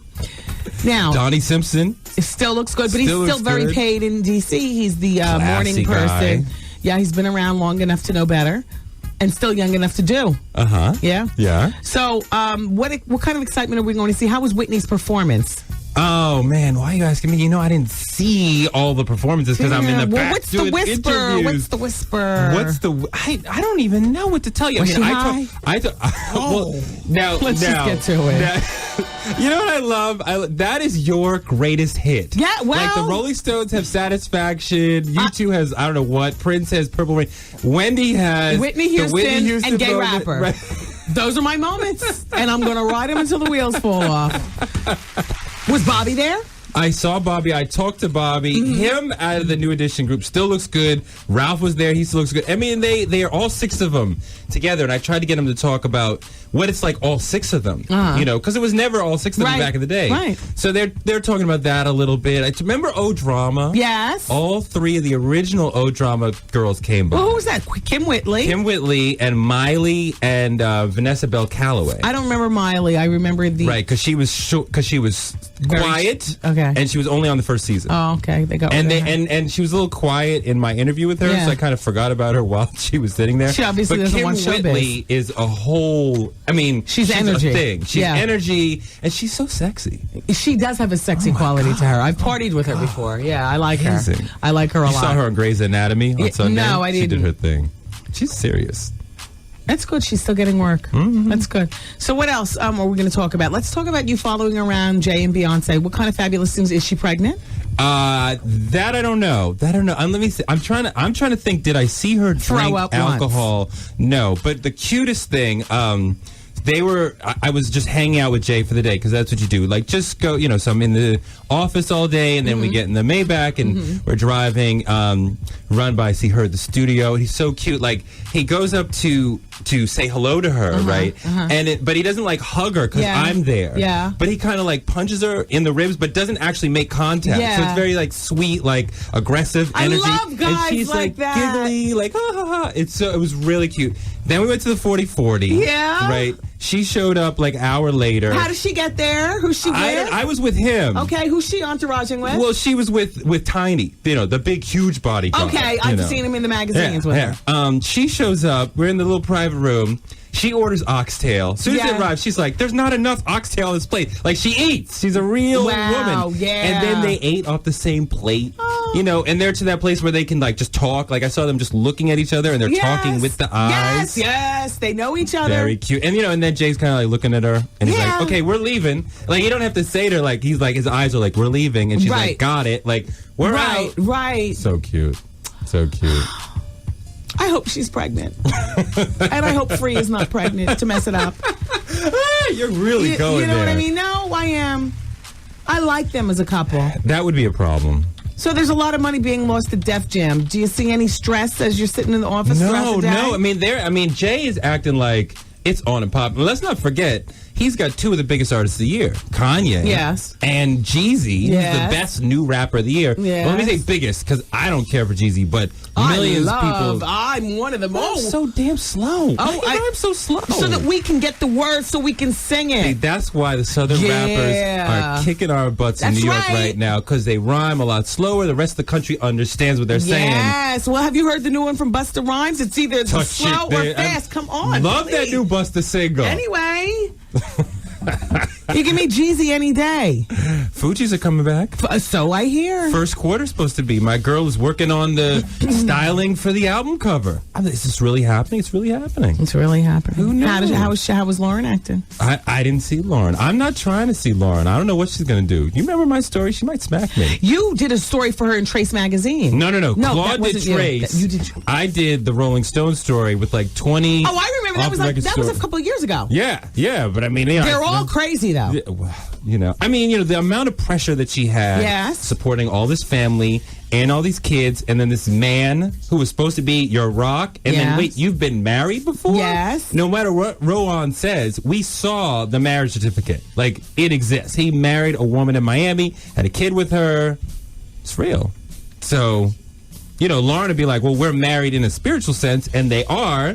And, those of us... Because he's not qualified to be married for real. Right, but those of us in the black community understand that and respect that. But you did say y'all were married, and you're not. But they're not together anymore, from what I understand. That's what I understand as well. When she's a single mother of 4. Jeez Louise. That's a lot of Plus, the hairdresser cousin. Doesn't the hairdresser cousin have a baby for him, too? Right? This all jumped off during the relationship. I don't think she's having a baby because I saw that cousin, like I was looking for her while I was doing the story, and nobody knew where she was. And then I went to some party, and she was like, I'm the cousin. Man. She wasn't hit, no bulge. Your story was the story you were talking about, the nanny, the help. Did you talk about the help in the house? No. That might have been a limo driver that was telling me that. I've gotten so much information regarding the Lauryn Hill. Can you stay for another break? Wendy, I do anything you want me to do. We're going all over the... Thank you. Look, what are you authoring? What are you working on? Oh, my God. I brought you a copy of my book. Okay. So, Soul City. I got my book in paperback. What's it all about? My novel. It's about life in a little black town where everybody has magic powers. People are flying. There's the gossip queen can read minds, so she knows everything that's going on. All right. Well, look, Torre is here. More chat, more gossip, which we love. And keep it where you got it, everybody. It's Wendy, man. I drove yesterday to get your book. That book is fire! Yes, honey, you did it again, honey. You did it again. The Wendy Williams Experience. 107.5 WBLS, where the listening is fun and the winning is easy. You just won yourself $1,000! That is so lovely. Thank all of you guys. Yeah, where you calling from, baby? Downstate Medical Center in Brooklyn. Well, this ought to make all the sick people feel better. It makes me feel great. Yeah, damn them. I understand. I feel your pain. It's the $107,000 cash guarantee. Who knows? You could be our next winner. Absolutely. With 107.5 WBLS. Today's R&B and Classic Soul and the proud sponsors of the GED Connection. Do you know what that's all about? Okay, well, that's where you can get some extra help. You watch the GED Connection on Channel 13. It airs every Tuesday and Thursday, 6 a.m., and it repeats at 12:30 p.m. So you missed today's episode, you'll be there on Thursday. 6 a.m. and 12:30 p.m. It's the GED Connection on Channel 13. For more information about your radio station, what all we're doing, you can log on to our website at WBLS.com. I love talking with, the journalists who are like pop culture journalists and stuff, following the stars, writing books, doing articles for popular magazines, magazines that we know, magazines that, give them, I mean, this guy right here, this Torre, he's got a lot of work under his belt, good quality work, I like him. I've known him for a pretty long time. The Dons and Divas Black Party is going to be sick. I can tell you guys a bit more information. You will not be able to purchase tickets at Ticketmaster. The way to get in is to win. That's right. That's right. All right. The way to get in is to win. It's all for you.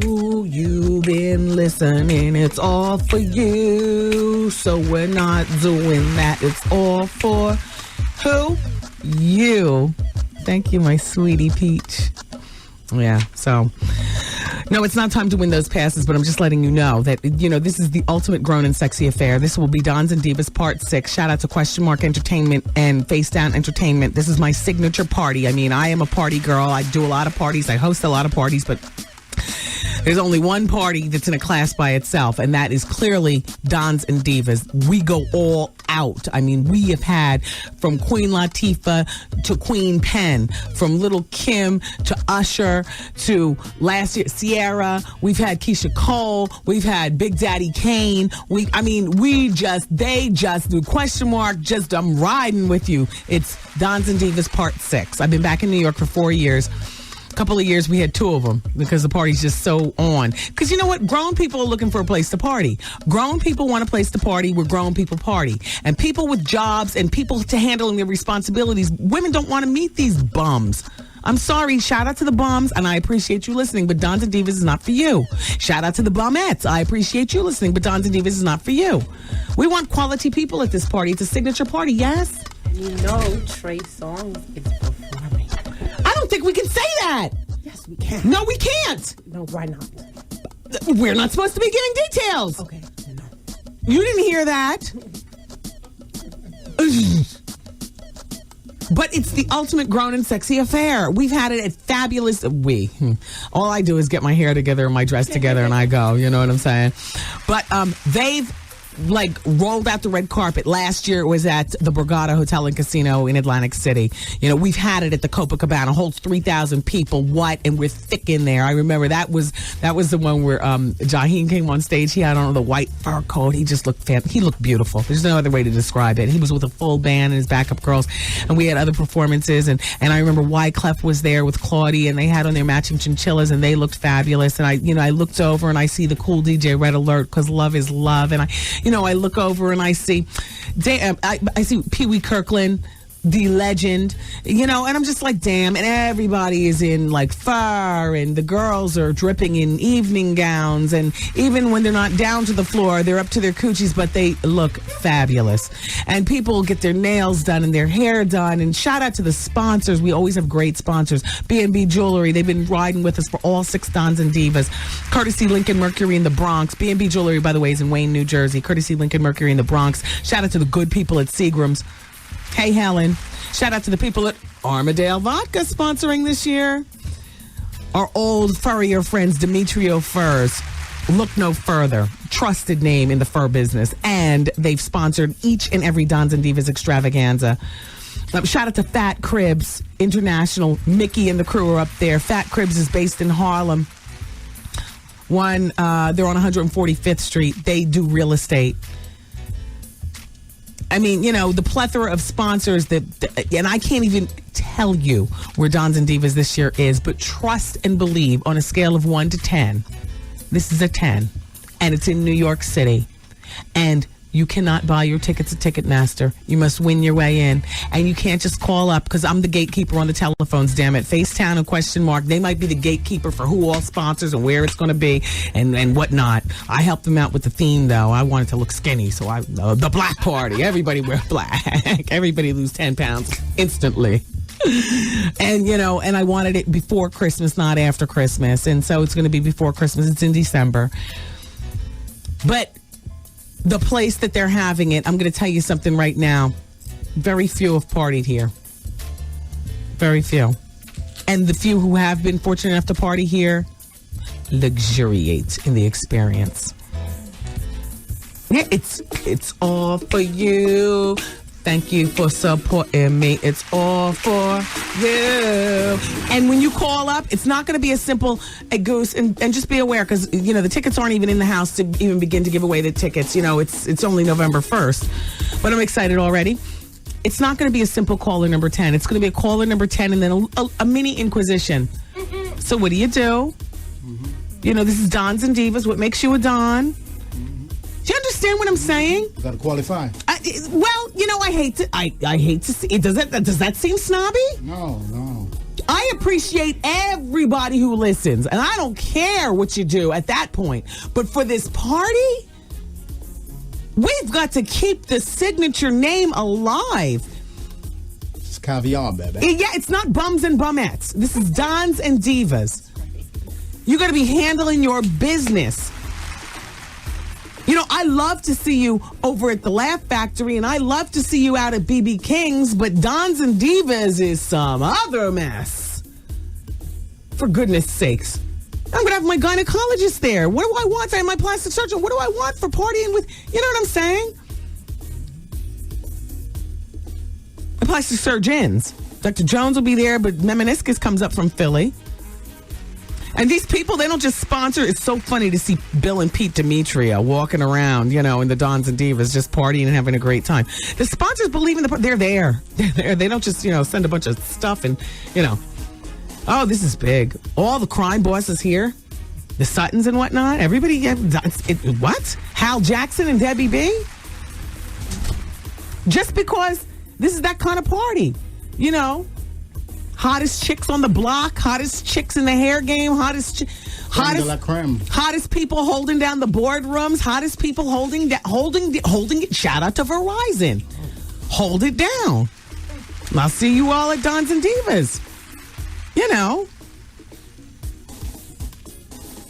Art, pop the popcorn. Look, I gotta go. I gotta put my seasoning on it while it's still hot. I don't have time to do an LA weight loss.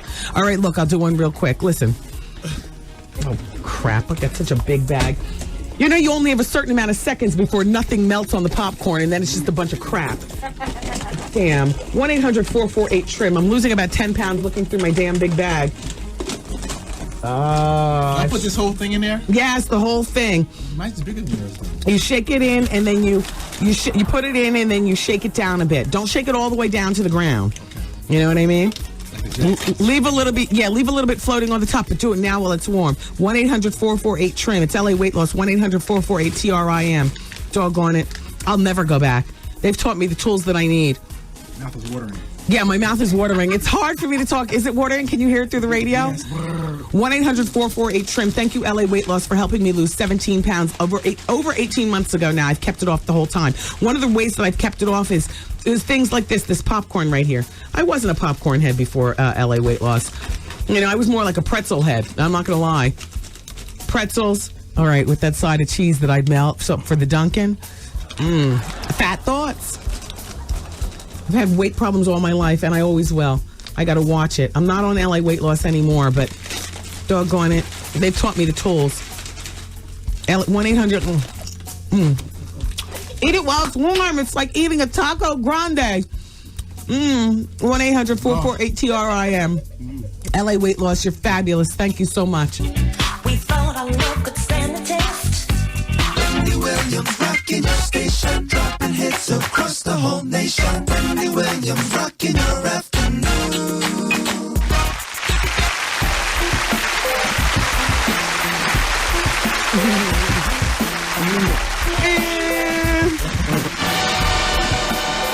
I just found out that Torre just got married.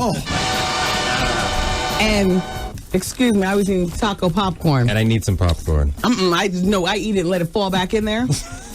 Do you want some? No. I eat it like a big, exactly. I'm good, thanks, though. It has taco sauce on it. Yeah, I'm good. Wiping my hands on my jeans, third grade style. Trying to cut down. So look, who'd you marry? I married Rita Nkuzi, born in Beirut, lived there till she was like 11. Maybe you're not aware, there's a big civil war. It's a civil war and a war against Israel. She and her family had to get out. So she moved here. She knows Arabic. She knows French. She speaks English, of course. Does she look black? I'm trying to think of what a girl from Beirut looks like. Does she look like a girl from Hawaii? Does she look like... No, she looks... When I met her, I thought she was Indian. Okay. We go to Brazil. She might be from there. Yes. She goes to Greece. She's a little too dark for there. Yeah. But they're like, you're from around here. You were up here. Maybe southern Italy, maybe. You were up here about a year ago, I think, and you were dating her at the time. Well, we were engaged for over a year because my novel was coming out, so she's like, this is going to be too stressful. So you had a big to-do marriage, and Reverend Run married you. She did her thing. I mean, she planned the whole thing. Yeah. So I'm really just talking about how great she was. What does she do for a living? She's a trend forecaster in the fashion business. Shut up! Yes. Very exciting. Fabulous stuff. She has her own company that she just founded like a year ago. A trend forecaster. I love that title. 4.5 Productions. That's what her company's called. .com? Can we put a .com there and see what all... The website's not ready yet. Okay. But it's getting there. Wow. But she works with like companies, talk about like this is what you should do with your corporation. Yeah. And all she does is go in the club and see what the black kids are doing. Well, it's a little more involved in that, but that's part of it. But you know what I'm saying. A lot of the fashion stems from exactly what you're seeing in the clubs. Doing. Yeah. Absolutely. So Reverend Run was the officiant. Nelson George, I know you know Nelson, was my best man. Wow. Russell came through. Soledad O'Brien was there. Mark Ronson was our DJ. We didn't have a band. Yeah. We just had Mark as a DJ. Good. We had little ice cream stand. Yeah. So you could go make your own ice cream I love sundaes that. whenever you want. I love that. It was dope. You know, and there was a lot of black things and Lebanese things. Okay. You know? So like, you know, we had the broom. We jumped the broom. Okay. Right. You know, which my sister brought out, gave to us, so that was very fly. And then shout out to my sister who's a doctor on the upper west side. A DR period, love them. And she that's a lot of schooling and a lot of discipline. I just got so much respect. She went to Howard Med. Good for her. I was gonna say, then we had a belly dancer who just rocked the house, blew it down. I mean, amazing. Bounced this like 10-pound sword on her hip. I mean, insane stuff. All right, so let's get back to the celebrities, the ones to watch. Okay, so we're looking for your article with Jay-Z and Beyonce in Rolling Stone magazine. And Damon Dash. And Damon Dash. And I talked yesterday to Nas. Tell me about Dame Dash's wife. Rachel? Where does that fit? Is she a lovely woman? Is she a quiet woman? She's beautiful. I've not been around Rachel. I've never been around Rachel. Does he talk to her in the boo-boo? You know, like the little picture that you gave us of Jay-Z and Beyonce. I love that. I've not met Rachel, but I will co-sign that she's gorgeous. She's doing her thing. I mean, Damon did his thing right there. Yeah. You know, and guys are checking other guys' girl. Like, is his girl hot? Like, you don't want to be with a girl who another guy doesn't want to get with. Right. If you're a millionaire and you got your career popping and you got a whack wife, it just messes up your whole game. Well, I can think of a few of those. Can I write down one for you? Wendy's going to keep it real. I'm not keeping it too real because I've said this on the radio before. The listeners get very upset. But I got to tell you something. Here's a person with a whack wife. Beautiful spirit doesn't count when you're in the Millionaires Club.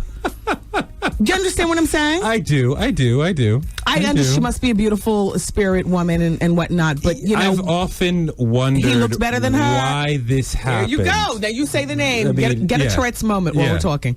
Or I'll get the Tourette's. Damn it, you just say it. No, what, that name? Yeah. No. What? I'm not saying it. I agree with you. You say it. I've said it and people hate me for saying it. Well, I don't need, I'll go there, but you say that. But I'll co-sign it. Yeah, you've already co-signed, but I'm not saying it. Art's on the phone. He has no idea what we're talking about. He'll say it. Well, basically, people out there think of the best-looking black man in America, often considered that, say the name, Art. Who has a wife that's Pauletta Washington. Oh! Hate him! He's making fun of Paulette! She's a saint! That's a beautiful woman! What? Now he's off the phone and paying attention! Wow. Now he's putting his headphones on and joining conversation. Hey. It is what it is. Truth be told. There must be some good... He loves her. He must. He must. He must. Did I just step in the Wendy pothole? You're in here. They're gonna be hating you. No chance to ever. All right, so what else do we talk about? You know what's funny is that I did a story on Halle Berry once. Right? Yes. We're hanging out in L.A. and she's a little weird sometimes. Yes. We were the drivers drive us, and in L.A. totally different than New York. If somebody is even thinking about crossing the street, the drivers all stop. Yes. And with no honking, no trouble. Right. So somebody kind of did that, and she kind of started barking about, like, doesn't he know? Blah, blah, blah. And I'm like, okay, you sound a little crazy right now because you just crashed into somebody. Right. Oh. Like, it was a little weird. So you interviewed her while she was with Eric Benet. Yeah. Who, by the way, let me tell you. Okay. We go to the school to pick up the daughter, who's her daughter at that point, right? And her daughter's in a play. Right. Little kids are waving to me. Hi, Mr. Benet. How are you? And even India, she said, doesn't he look like Daddy? No. And she was like, he does. And you never think that anybody looks like your parents. Right. Like, I've known this face all my life. Nobody looks like Dad. Like, she was like, yeah, he kind of does look like Daddy. Same tribe. Yeah. You know what he did? So he hurts Halle, who has always been to me a can short of a six-pack. But you know what? Wait. What are you saying right now? I'm saying that... A can short of... You mean she's dumb or she's not that hot? She's crazy. She's made some very strange choices. Okay. Yes. So he gets this CD. It just came out. He comes to visit the show. Right. I want to hate him so badly. He slayed me. He was honest. He was forthright. And I like him. Damn you for hurting Halle Berry. Damn you for being a dog, Eric Benet. but I like him. I mean, but we got to put him in the same class as these people who make $10 million and then lose it. And they're like, how did you squander $10 million? What's up with Ron Isley cashing his dead brother's royalty checks? Wow. So that his little young 19-year-old wife how can do live you in. have Halle Berry and you want to fool around with another woman? Well, this is like watching a movie, you all. Excuse me. I mean, seriously though, if you're gonna cheat, at least make the woman you cheat with hotter than you have at home. How are you cheating with less than what you have to go home Because to? the ugly jump off won't talk. And that's plain and simple. She's just happy to be there. She's just happy to be That's here. what I'm saying, you know? Glad that somebody loved me. I'm glad you came up here. I am too. We got to wrap up the break. In conclusion, your main reason for coming up is to pitch, help out Reginald Hudlin over there at BET. That's right. I'm part of the BET team now. You can see me tonight and the rest of the BET crew on the 25th anniversary show. Starts at 9. My part comes on the post show around midnight. Stephen Hill. Stay up. 3, It's 2. worth it. It's Torre, everybody. Wendy, man. You never met me. You don't know me. You ain't been in my house. You don't live with me. You don't sleep with me. You don't do shit with me, but talk about me. Watch what you say. That's all, baby girl. That's all I'm asking you is watch what the you say. The Wendy Williams Experience. Here's what's happening from 107.5 WBLS, home of the Steve Harvey Morning Show and the $107,000 cash guarantee. WBLS welcomes Luciano, Morgan Heritage, Third World, and more to the world-famous Roxy. 515 West 18th Street this Friday, November 5th for the Reggae Cultural Salute 2005. BLS. Tuesday, November 15th, Budweiser and Bud Light present One Night Stand featuring Nelly and the Saint Lunatics at Hard Rock Live. Listen to win 6 packs of tickets. Must be 21 and older. No purchase necessary. For more information, log on to WBLS.com. BLS. This calendar is brought to you by Verizon, America's most reliable wireless network, which means the most reliable minutes. Listen weekdays for Bob Lee with the Verizon Community Call-In. For more information, log on to WBLS.com. There are 2 kinds of bikers. There's the tough, hardcore biker like Smokey here. Hey, bro. And then there's the weekend rider like Jeff. Hey, man. These 2 bikers couldn't be more different, except for one thing. You both have Geico motorcycle insurance. Because Geico covers most kinds of motorcycles, and they offer money-saving discounts. So, you see, you guys, you have more in common than you thought. Neat. For a free rate quote on motorcycle insurance, visit geico.com or call 1-800-44-CYCLE. Geico Motorcycle Insurance. Let's ride. Tonight, get ready to throw down. Get ready. Because BET's turning 25, and we're ready to get the party started. Everybody stand up. With live performances, legendary icons, and appearances by Alicia Keys, Mary J. Blige, Nelly, Yolanda Adams, Snoop, Earth, Wind, and Fire, John Legend, Donnie McClurkin, New Edition, Shirley Caesar, Steve Harvey, R. Kelly, Ronald Isley, Parliament with Bootsy and George Clinton, LL Cool J. Check this out. It's jam-packed with surprise appearances, special guests, and old favorites like the ultra-talented and oh-so-smooth. That sexy Donnie Simpson. And featuring the one and only Whitney Houston. This is off the hook. Believe it when you hear it. Right. Nobody puts it down like this. Y'all better recognize. Join BET in our prime and sexier than ever. Don't miss the party. It's a show to end all shows, so get ready. 25 strong. All day, every day, baby. The BET Silver Anniversary Celebration. Tonight at 9. If they didn't tell you what happened, you'd never know. I fell off a ladder. I crashed my bike. Had open heart surgery.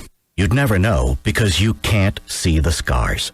Thanks to the science behind ScarGuard, a breakthrough in scar treatment, raised scars are practically invisible. I had an operation on my knee. Nothing else works like ScarGuard. It's the only one that works 5 ways to make scars look better. I went ice skating too fast. ScarGuard was invented by a leading plastic surgeon and is used by more plastic surgeons than any other product. And now you can get ScarGuard without a prescription at CVS Pharmacy, Rite Aid, Duane Reade, or ScarGuard.com. ScarGuard made my scars fade. It even worked on my old scars. You can't see my scar now. With ScarGuard, no matter how you got a scar, people would never know it was even there. Scars you can't see.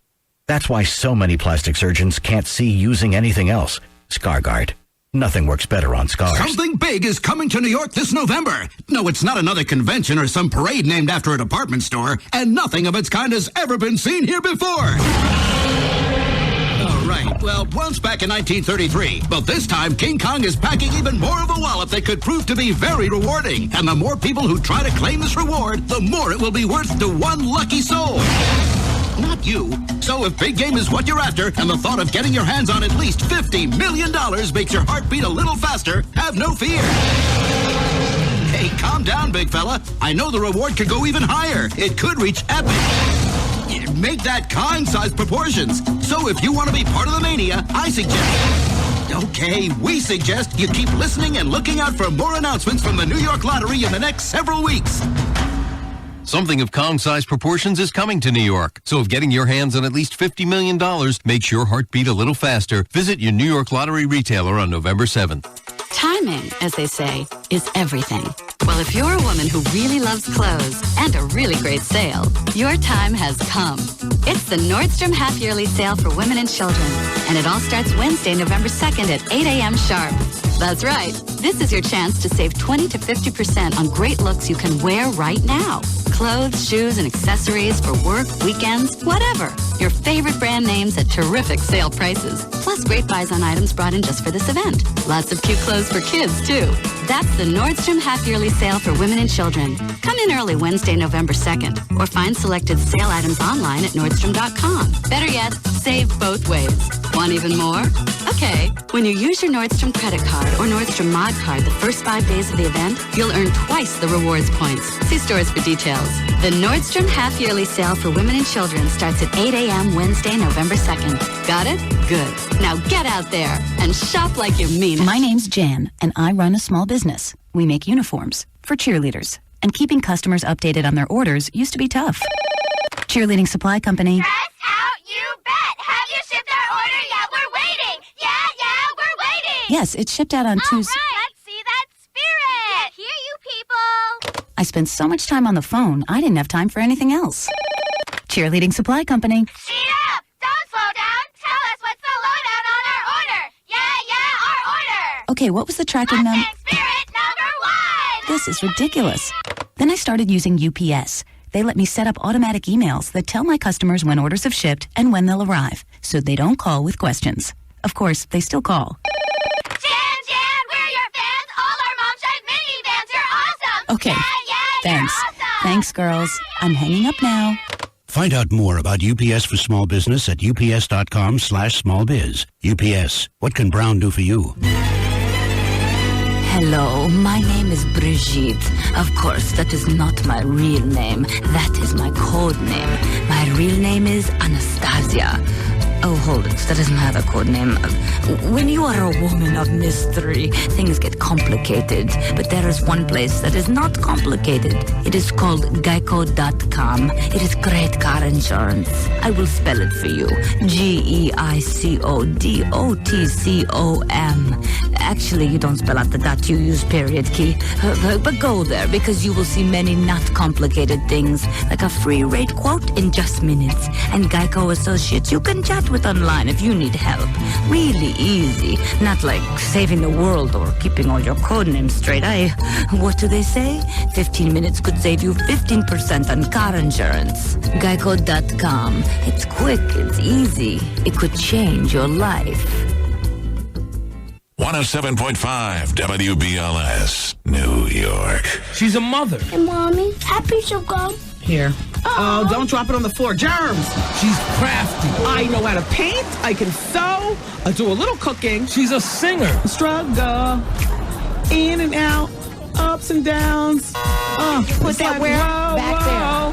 She drops it like it's hot. Brown juice in one hand and get right in the other. She has Tourette's moments. Although I do have to be honest with you, the last time that I went, Dame Dash! What did that have to do with anything? She spazzes out. No, you didn't tear up your 40-something-year-old body! No! She's gangster. Anybody who tries to get in the way is going to get rolled over. She's the queen of all media. Wendy Williams.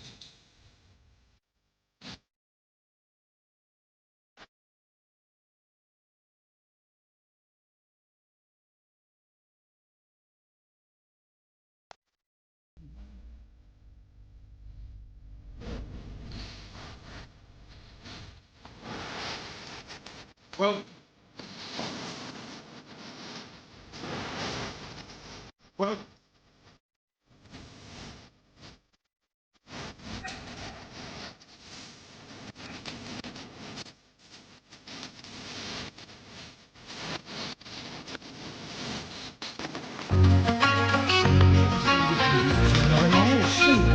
love you. You know I really love you. Yeah. Well, I got quite a few songs. Let's see. You know, I have never been so much in love before. What a difference our true love made in my life. You know that one.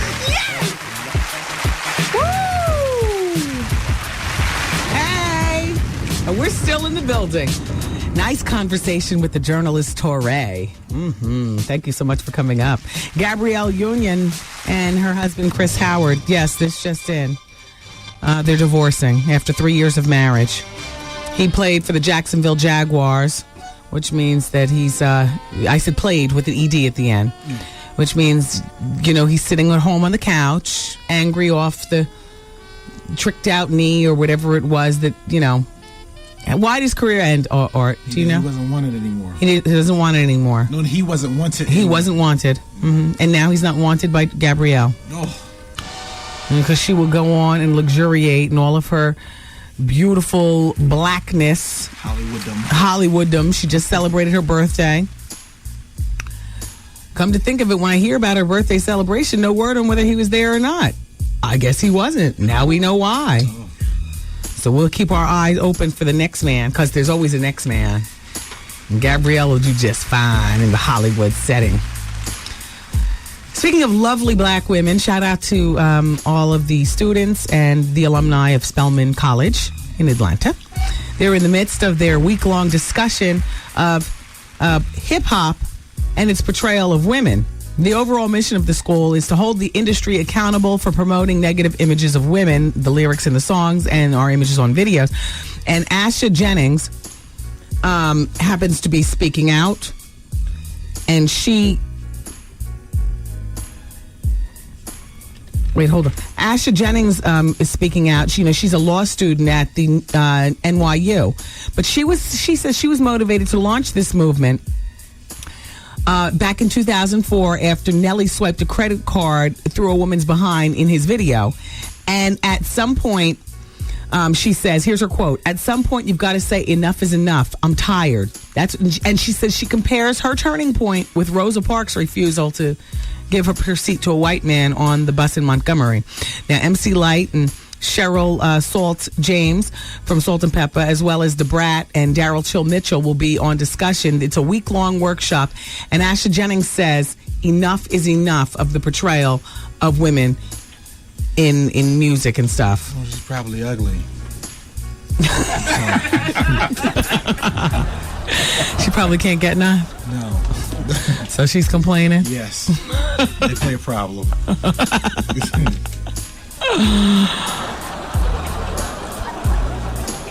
You're an idiot. Artie's back, everybody. Oh, boy. What else did I want to share with you?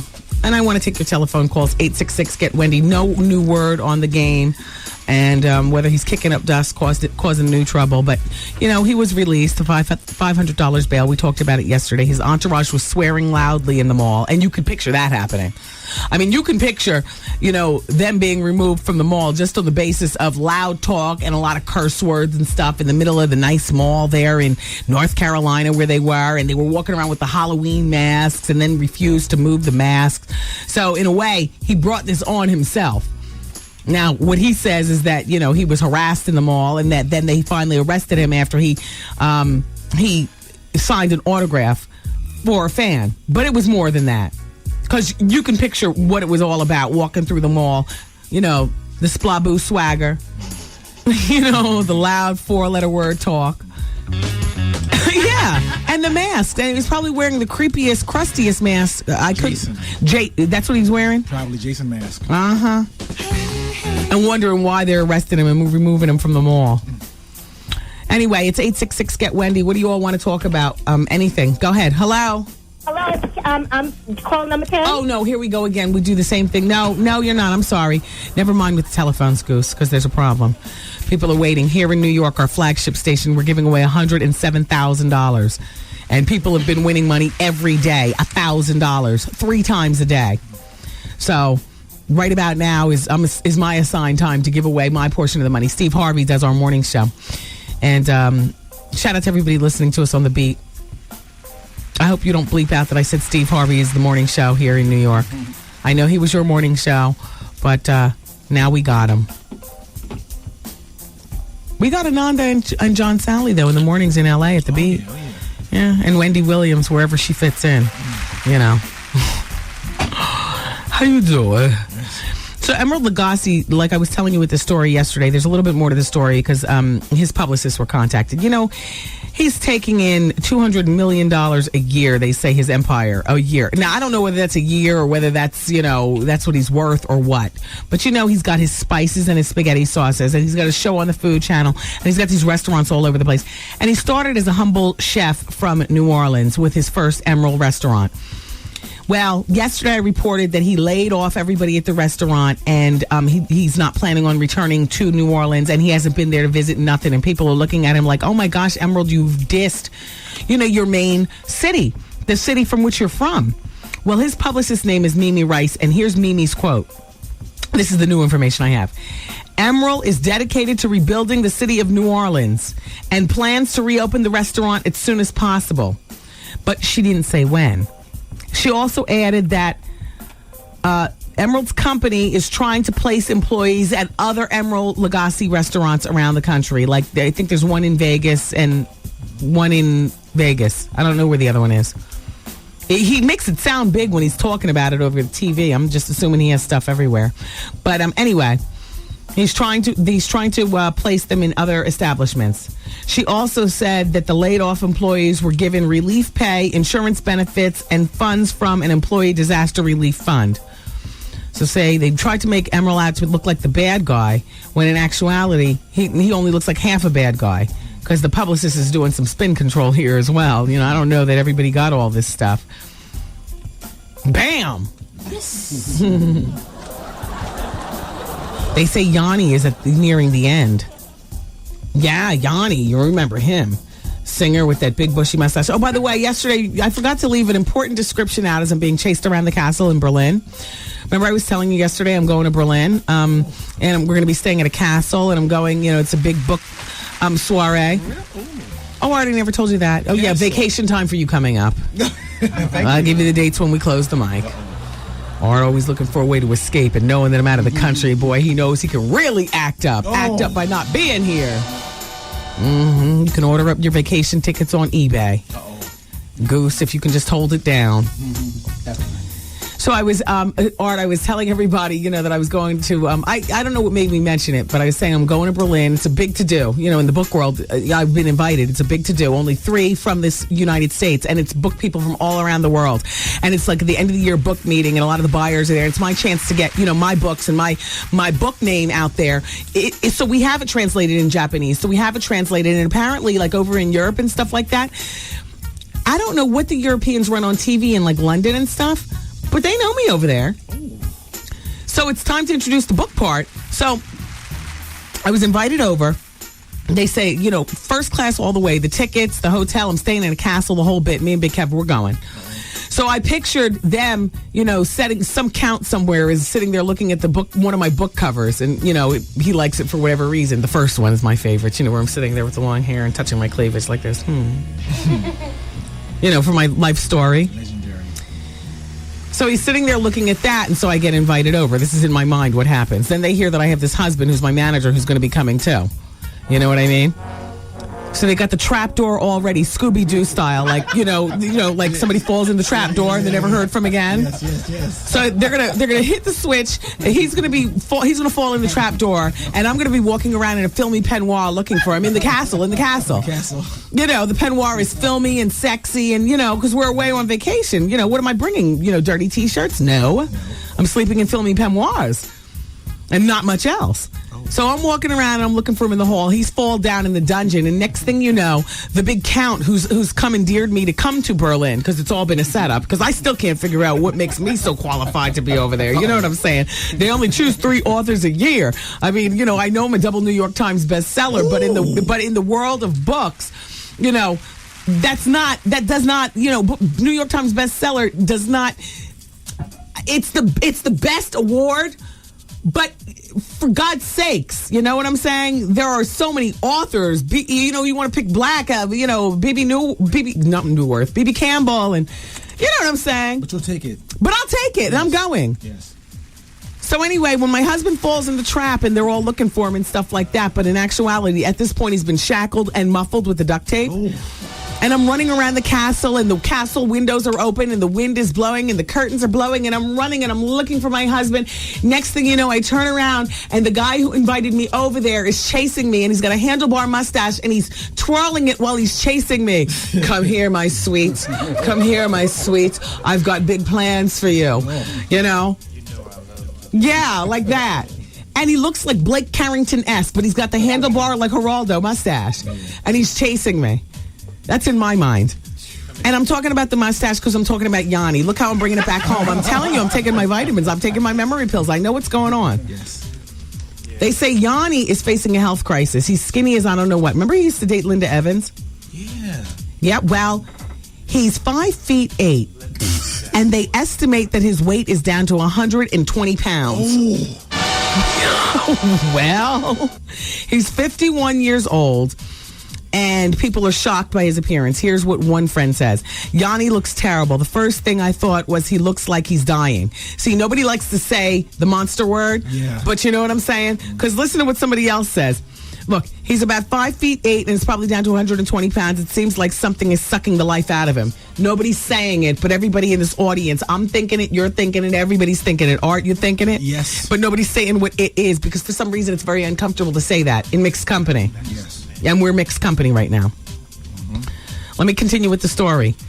So the pals are saying the drastic weight loss can't be blamed on a grueling concert schedule since Yanni's last tour ended this past February. Now here's one friend almost smacking the ball home saying what we're thinking, but they don't say it. Here's the quote. I wonder if he has cancer. You see what I'm saying? Yeah. Almost there, but not quite talking. Here's what a manager says. He hasn't lost a lot of weight. He's in perfectly good health and in tremendously good shape. He's in the studio right now editing a DVD, and his next live performance should be out next. He's Greek, And the Greeks not for nothing. And I got to tell you something, guys like John Stamos and stuff. The Greek men in my mind. You're very handsome men, but you're all up to something to me. You're all there's something going on. I'm not making a blanket statement, did I? No. I'm not. I don't mean anything. I'm just saying, he's Greek and he's very Greek. Yes. And they say, but another longtime friend who first met Yanni in his homeland of Greece and saw him last month also fears that the performer is deathly ill. Here's the quote. He's so skinny and so pale, he looks awful. All of his friends, including myself, are very worried for him. I was told he doesn't look good. It doesn't look good for Yanni, and I pray to God that he doesn't have cancer. You see? Meantime, Linda Evans is the same actress who kissed Rock Hudson. Oh boy. What kind of luck does she have? You took it back. Yeah. That's what I do. Yes, and well. How you doing? Everybody keep it where you got it. The phone lines are open. We still have a little bit of breath left in this show. Thanks.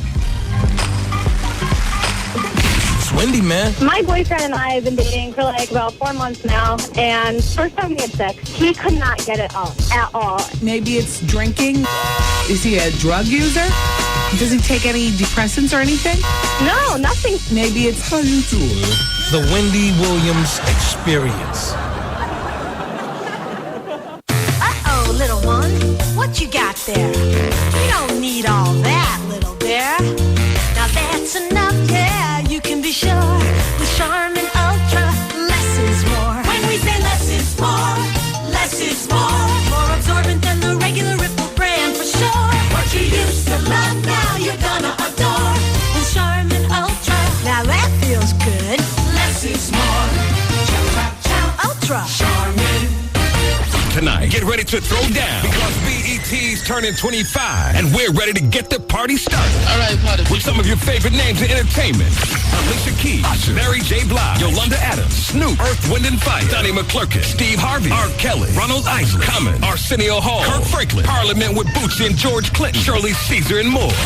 Come party with me. Join BET in our prime and sexier than ever. 25 strong. The BET Silver Anniversary Celebration. Tonight at 9/8 Central. Only on BET. Ever wonder who coined the phrase, "We eliminate the middleman"? Well, one thing's pretty certain. It wasn't the middleman. And how did they eliminate him? Something fishy there. But I digress. Geico pioneered direct-to-consumer car insurance over 65 years ago, and they've been saving smart drivers money ever since. Give them a call, and you might ask them, what did they do with the middleman? Geico's customer satisfaction stands at 97%. How would you rate your car insurance company? Geico. 1-800-947-AUTO. 15 minutes could save you 15%. This is Larry King. If you want to protect your immune health, you should know about the C I take. Ester C, an advanced form of vitamin C that's quickly absorbed. Ester C works in your immune system for 24 hours, helping you get the protection your body needs. So do what I do. Protect yourself with Ester C. Advanced Protection. Ester Protection. Look for Advanced Protection Ester C and Ester E everywhere vitamins are sold. WBLS. Okay. You are caller number 10.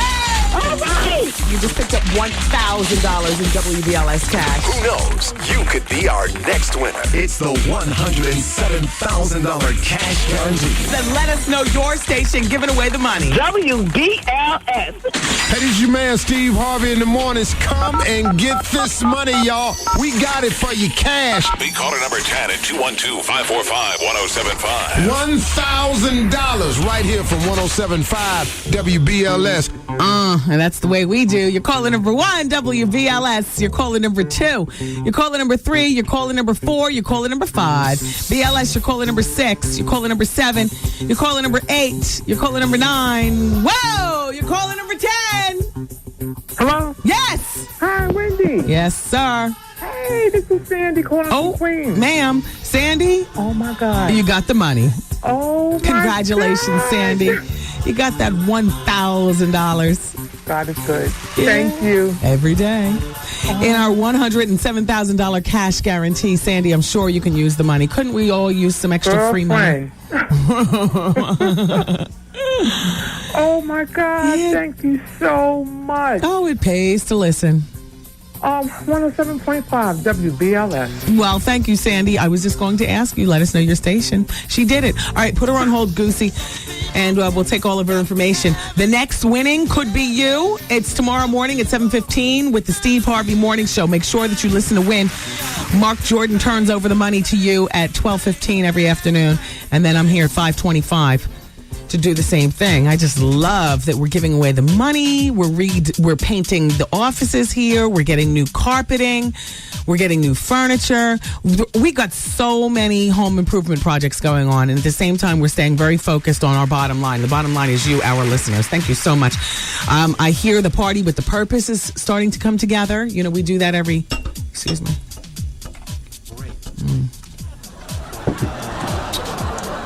We do that every Christmas time. That's always a lot of fun. Turn this up. Come on, Art. We missed the whole day of dancing. All right. How you doing? All right. Look how I dance. All stiff. Back that thing up. You know I love to do that to you, baby. It's so funny because when you back that thing up, and you know, shake your behind and drop it like that, you got to put your hands in front of you, then put one hand on top of the other, right? And you've got to look to either the right or the left. Don't look straight ahead. You look to the right or the left. Put your lips out like Jay-Z, and now do it. Yes. Yeah. Oh. Like mouth to sensation. Huh? Mouth to mouth resuscitation. Yeah, it is like mouth to mouth. No, You do that and then you do this. Uh-oh. No, I can't do both. I can't. You know, I'm not that coordinated. I got to keep my hands still and concentrate on working my behind. Oh boy. Well, let's go to the telephone. See what people are saying. They're going to want money. No, never mind. We don't have any more for today. I'm sorry. Champagne's with you after 7 o'clock in the Quiet Storm. Listen, I mean, I think that the best thing to probably do is to continue with the commercials, because I got to talk to you about Ron Isley. The verdict is in. I got to talk to you about Dame Dash. I want to talk to you about MC Hammer. I want to talk to you about Superhead. I want to finish my Yanni story. And that should probably take us to the rest of the main show. And then we can luxuriate with phone conversation. You don't mind, do you? We can talk during the bonus hour, okay? Yeah, the bonus hour is at the top of the hour of the Wendy Williams Experience on 107.5 WBLF. It's Wendy, the greatest show on earth. Wendy Williams Experience. How dare you? Yeah. Give it up for Torre. Came in the room today, and we had fun with him, actually. A lot of fun. I want him to come back. And give it up for Artie's moms, Miss Gladys. She's all right now. And you're all right. And I'm all right. We're going to live. Yeah. Miss Gladys, we're going to live. Oh, praise the Lord. If something happened to us, Artie would fall apart. Oh, my gosh. I'd never be the same. Shout out to Front and G, who says, well, excuse me, not Front and G. Shout out to Deidre in Greenwich and Denise in Norwalk. They say, okay, Wendy, please call Oprah's show right now and tell Brian McKnight to stop fronting. Because you all, Oprah had Brian McKnight on today. And they were talking about men going in men being men, basically. And, no. Anyway. Can I just add more to the Yanni story? Please don't act like you're bored with it. Please don't. So I made the Rock Hudson correlation with Linda Evans, and now this Yanni, and, you know, he's sick. And I'm not saying that he's sick. I'm just saying that people seem to be dancing around, you know. Let's talk about it. So the first friend attempted to visit him 2 weeks ago, or 2 weeks later, after this initial friend. And the first friend wasn't allowed past the gates of his lavish beachfront home. His bodyguard, Don Bath, she says, pushed me away and said he's not taking visitors now. I've desperately tried to get in touch with Yanni since then, but he's not taking phone calls. The bodyguards aren't allowing Yanni to see friends. He keeps pushing people away. Yanni's not speaking by phone either. MC Hammer, who filed bankruptcy in 1996 and in his prime was worth as much as $20 million, they say. He sold 3 million units of Let's Get Started, which was his debut CD. And then his follow-up CD in 1990 was Please Hammer, Don't Hurt Him. That sold 10 million copies. So 10 million copies plus 3 million copies. 13 is a bad luck number no matter how big it is. And that's why he needs money now, and he's selling his catalog. His catalog, they say, still generates substantial money. Well, we saw him selling insurance on TV. We also see Lysol, don't can't touch this. That's right. It's all up for sale. So the sale will include a 50% interest in the song You Can't Touch This, which was number 1 in 1990, and it'll include a 90% interest in Too Legit to Quit, which peaked at number 5 on the Billboard charts. Among the copyright assets of the sale are also clothing, dolls, lunchboxes, and his own Saturday morning cartoon.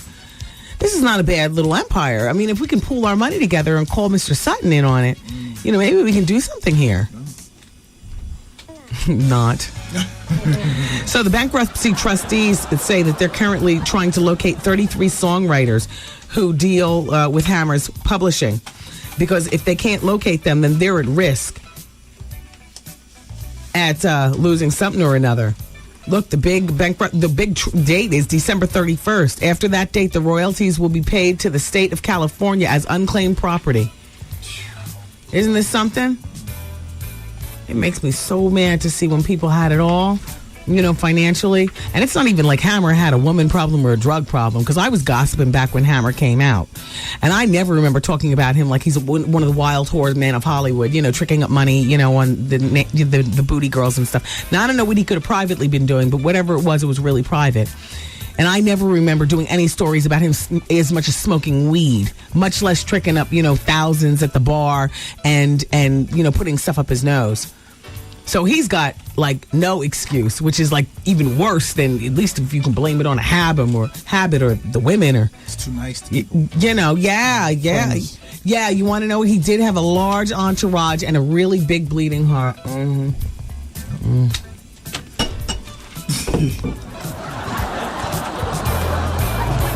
Don't cry for me, Argentina. You cry for Ron Isley, because this just in.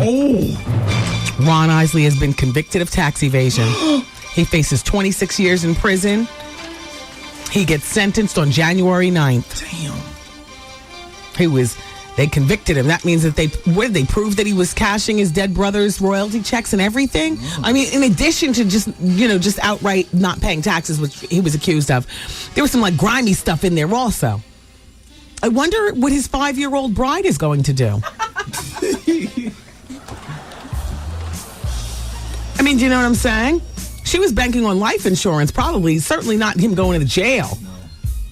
No. Life insurance, he's a man of a certain age. You get a nice hefty life insurance policy. You're the only beneficiary. You see what I'm saying? Think she'll stick by his side? No. Oh. Why would she? You're right. She probably didn't really want that to be. It's just, jail is probably the best place for, shriveled and dusty to be. Uh-oh. Mr. Biggs. I'm just playing. I'm sorry to hear that. Ron Isley was a cool dude. It hurts me to my heart to hear that he was evading taxes and now he's been convicted on it and faces 20 years in prison. Although, truth be told, honey, Mr. Biggs won't have no problem. All right. No. All right. Mm-hmm. How you doing, Ronald? Mm. In the meantime, Dame Dash, Smokey Fontaine. Now, that's the editor at America Magazine that he reportedly, punched in the chest and stuff. Well, last week, he allegedly yelled profanities, this Dame Dash did, from a car as Smokey Fontaine walked down the street. Oh, Dame, you're a real nigga. You're a real nigga. Imagine how this scene goes. So the Maybach or whatever kind of fans. Art, what is it? You're writing furiously. No, wasn't that Steve Stout he was yelling at too? No, he was yelling at Steve Stout on the red carpet. Real slaboo. Oh my gosh. Now look at me. I mean, here, whatever. Look, I mean, listen. Damn, I'm so confused. Champagne. Excuse me? Oh.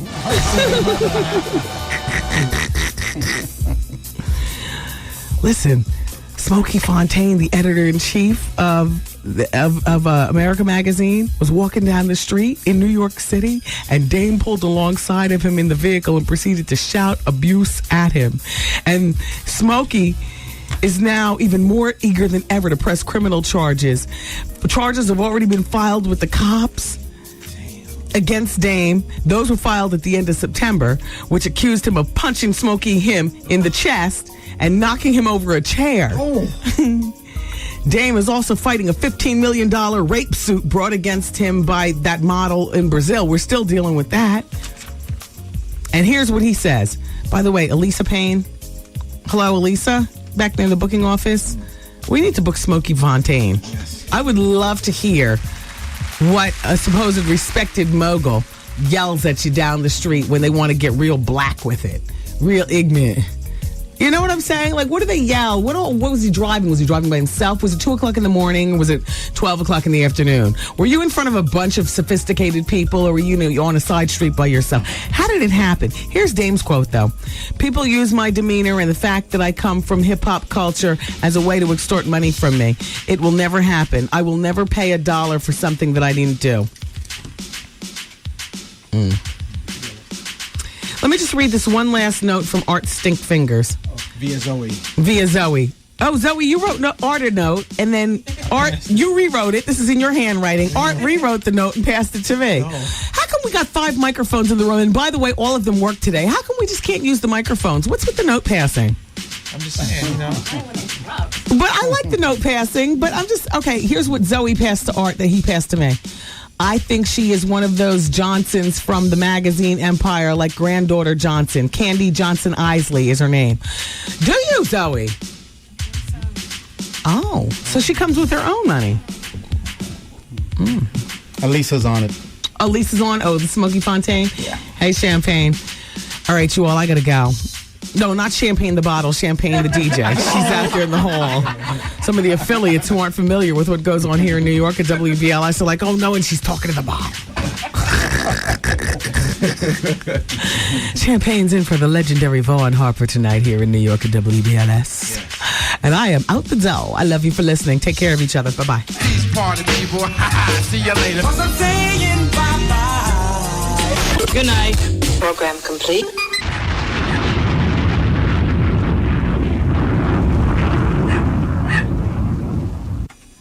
All right, so Elisa called from the back office, and she says she's on booking Smokey Fontaine. Smokey will get booked. He'll come up here. He'll say, there's a lot that I can't say because it's in litigation. It's okay, Smokey. I still want you to come. You know why? Because I am a body linguist expert. I'm an expert at reading body language. So just by the twists and turns, it's not what you say, it's what you don't say. And we'll all be watching. So we need Smokey. Attention, Smokey Fontaine. We need you here in the studio. So come and twist, Miss Wendy will read. Yes, exactly. Come and twist and I'll be reading. That's good. All right, so, you all keep it here. I still got a plethora of stuff on my desk. We got to talk about Superhead. I promised everybody else I was going to talk about it. I never mentioned her. I got some stories to recap. I still got a story, more on Jay-Z. Wanted to talk with you about Gwyneth Paltrow and Prince. I have a fashion website for you to go to. You can score one of the bags of the season. I mean, if you're into it. Take your phone calls. I mean, 107.5 WBLS, New York. As you regular listeners know, from time to time, we have special guests here in the studio. This is Mariah Carey. Hey, yo, what up? This is your boy, Ron Artest. Hey, this is Persia White. What's up? This is Morris Chestnut. This is your fabulous girl, Takara. What up? This your boy, Omarion. Hey, what's up, y'all? It's your girl, Vivica Fox. And you can put that where? Back there. The Wendy Williams Experience. Since you've been listening this far, we're going to throw in a little bonus hour. You ready? How long is this bonus hour going to last? I'm getting addicted. No, let me tell you. I love this extra hour. Everything is organic here on the bonus hour. Yeah, baby. Hey, yo, check this out. It's Wendy, man. Here it is. It's the bonus hour on the Wendy Williams Experience. 107.5 WBLS, New York.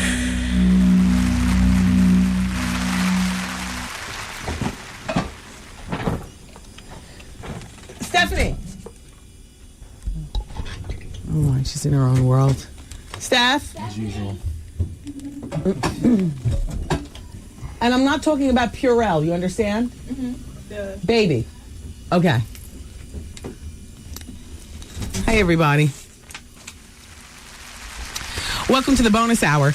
If you care, you can go to the website, and I would love for you to participate in our people poll question. It's my way of getting to know you all a little bit better. So Art wasn't here yesterday. He's in charge of people poll. And so from Friday, the people poll question was, are you capable of having children the natural way, naturally? 95% of you said yes. 5% of you said no. The new question is, does your job have a dress code? Yes or no? We were saying earlier that there's, I guess, kind of a dress code here. No, there's not really a dress code. I mean, Goose said business casual, but Goose, if this is your version of business casual, then I feel sorry for you, man. Not for the on-air staff. Yeah. For the office staff. Yeah, business casual. But for us. No, that's different because very few people come in, even though the guests are. But you're casual and appropriate and sometimes hip. Yeah, I learned that from my old friend Sonny Joe White. Rest in peace. In radio, you're not like the rest of the staff around the radio station. Hip on the one for fun, whatever. On the cutting edge. Whether you participate or not is not the question, but people want to know, what the hot cars are, and whether you drive it or not, you should know what it is. What the hip jeans are, the best handbags for the season. I got a website, speaking of handbags. I haven't gone there. I really don't care. I've bowed out of the whole handbag thing. I mean, handbags are really important to me, but I no longer go by, what the buzz is and who's carrying what in Hollywood. So you can go to this website right here. Go to KennethCole.com. You know Kenneth Cole. He's got a bag that has been seen all around Hollywood. It's called the Hudson Rivet Bag, and it's in chocolate brown. That's the one that Charlize Theron has. That's the one that Zoe Saldana has. That's the one that you can have. Terry Hatcher has it. You know, all the hot Hollywood celebrities, they have this bag. Kenneth Cole, it's called the Rivet Bag. It's in chocolate brown. It's not going to cost you thousands, only a few hundred. And I say only because, you know, when you talk about high-end bags, if you're following Hollywood trends, sometimes those bags are out of our reach. When you go to KennethCole.com, you'll see they say the bag ranges from $340 to $598. So I don't know whether, you know, maybe your man and your girl is looking for a hot bag for the season or whatever, but you can get her something straight off of the Hollywood, you know, girls by getting her the Kenneth Cole Rivet Bag in chocolate brown. It's really a really beautiful bag. It really is. Hippie looking. Beautiful. It's got all the things that the season is calling for. Beautiful material and chocolate brown and the, you know, the rivets and, you know, that hardware, that's like a big deal to the girls this season. That's what they're saying. So thank you, Kenneth Cole. Can't believe Ron Isley has been convicted of tax evasion. And now he's facing 26 years in prison. Like they got him. They got Mr. Big. He hasn't paid his taxes in years. And they say that he was allegedly cashing his dead brother's Kelly Isley's royalty checks. He was saying that he was asking for cash and paying people in cash so that he wouldn't have to report this and that and the other thing. And, you know, you would just figure that he's old enough, he's been around, he's seen so many of his peer group, you know, go through tax problems and whatnot, financial problems, die broke. Even with the Bentley in the driveway, they die broke. You would just think that Ron Isley survived all this and he would know better. I'm just a little shocked and disappointed. So we'll find out what happens. Sentencing day is January 9th. January 9th. What are you on, alltickets.com? Because the next vacation you can plan is in January. Oh. Yeah. Art vacations when I vacation. I just rather have it that way because you know what I discovered about him? He leaves anyway. You know, I go and do stuff and I'm out, you know, and usually my vacations aren't even vacation. I might not be here, but I'm not vacationing. I'm, you know, checking on another job site, so to speak. But we talked about that. I said I wouldn't do that no more. I understand, but part of you saying that you won't do it anymore is me just caving in and saying, you know what, Art? For the most part, when I take vacation, I'm not talking about one day here and one day there. I'm talking about when I take vacation, you just take vacation. Because I don't want to have to wonder and question, you know, my feelings towards being able to trust you. So I just like it. No, yes, Art. You do it all the time. No, now I'll come and I'll stay half a day and I'll leave like. You're not here for a half a day, though. I count on you to be here the whole 5 hours. We talked about that. I told you I would do that. I told you I would stay for the whole time. And the only way you stayed when I was in Philly is because the guys told me that you were drunk laying on the couch. Easy. No, but I talked to They were saying that on the radio. Oh, you didn't know that because you were in there sleeping. Oh, yup. They were putting you on blast. Goose in Hollywood. And he was throwing up. What? What? Tell it, Hollywood. Tell it. What was he doing? Throwing up. Where? Did he make it to the bathroom or was it all over the floor? All over the floor. Arthur. I was only gone for one day and I was on the air from Philly. It wasn't even like I was gone and I'm saying how you doing and saying hi to everybody in the room. I can't see who's in this room. I'm assuming that everybody is here. I was depressed because you wasn't on my right when I looked and I missed you. Any excuse is better than none. I looked to my right and you was not there. So Hollywood's saying, yeah, I'm here. I'm like, where is Art? And Hollywood says Art's in the other room. And I'm thinking Hollywood is lying. He's got a propensity to be able to lie because you all have your own little club. My last bastion of truth and reason is Goose. So I say to Goose, where's Art? And Goose says, Art's in the other room drunk on the couch. That's not right. It is right. So as opposed to be having to, you know, go on vacation and wonder what the hell you're up to, I'll just tell you. Just plan a week in January, because I am. Okay. Now, what if I really need them days another time? Why I gotta take it when you take them? Because I don't trust you. I don't trust you, Art. Oh, my gosh. Art's going to be in Norca Dark Shadow on Thursday. Yes. Goodness only knows what he'll be doing. And whatever he's doing, he's going to lie to me about it. Can I please have a spy up in there to tell me exactly what Art's up to? Takara from America's Next Top Model looks absolutely fabulous with the capital F in Smooth magazine. I saw it what? yesterday. Superhead's on the cover, but Superhead ain't got nothing on a real woman. That woman right there, Takara, is the true example why ain't nothing wrong with a big, strong girl. I've been saying that. Yo, she looks phenomenal. Shout out to Smooth magazine. You should have put Takara on the front cover and put Superhead inside. I have officially dubbed her the thick chick queen. Yeah, oh yeah. Takara, you're doing the damn thing. I'm proud to say that you're a friend to this show. I like her a lot. Let's make sure she gets invited to the Dons and Divas extravaganza. Yes. That's her style. If I have my way, she'll be coming with me. Well, can we make that happen? Oh, there's the phone. It's probably Elisa. She's in the back working hard. Maybe this is Takara. Hello? Oh, gosh, he answers it. At least Goose turns off the microphone. Damn, look at all business all up in the thing. What's going on? And here she is right here modeling for Avon. Look at Takara. She really does rep it. You know what? We might have thought she was country corny when she was on the show America's Next Top Model, but she smacked the ball home. Takara is just, Takara, you're doing the damn thing. Don't lose too much weight. But right there in Smooth Mac, it was perfect. Perfect. A perfect example of how you can be bigger than the average bear and still look fabulous. I didn't know Avon sells lingerie. They do? Look at the Avon book. They've got handbags and lingerie and, of course, the makeup we all know. Who's that? I hear Big Mouth Elisa coming up the hall.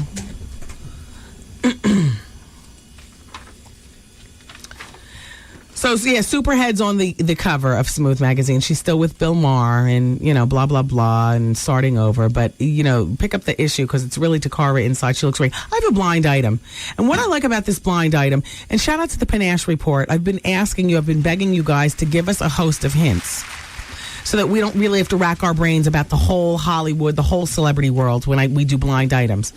Now, this dude, John Merry, we love John Merry. He's never been on the show, but he and I are behind the scenes peers in the name of gossip.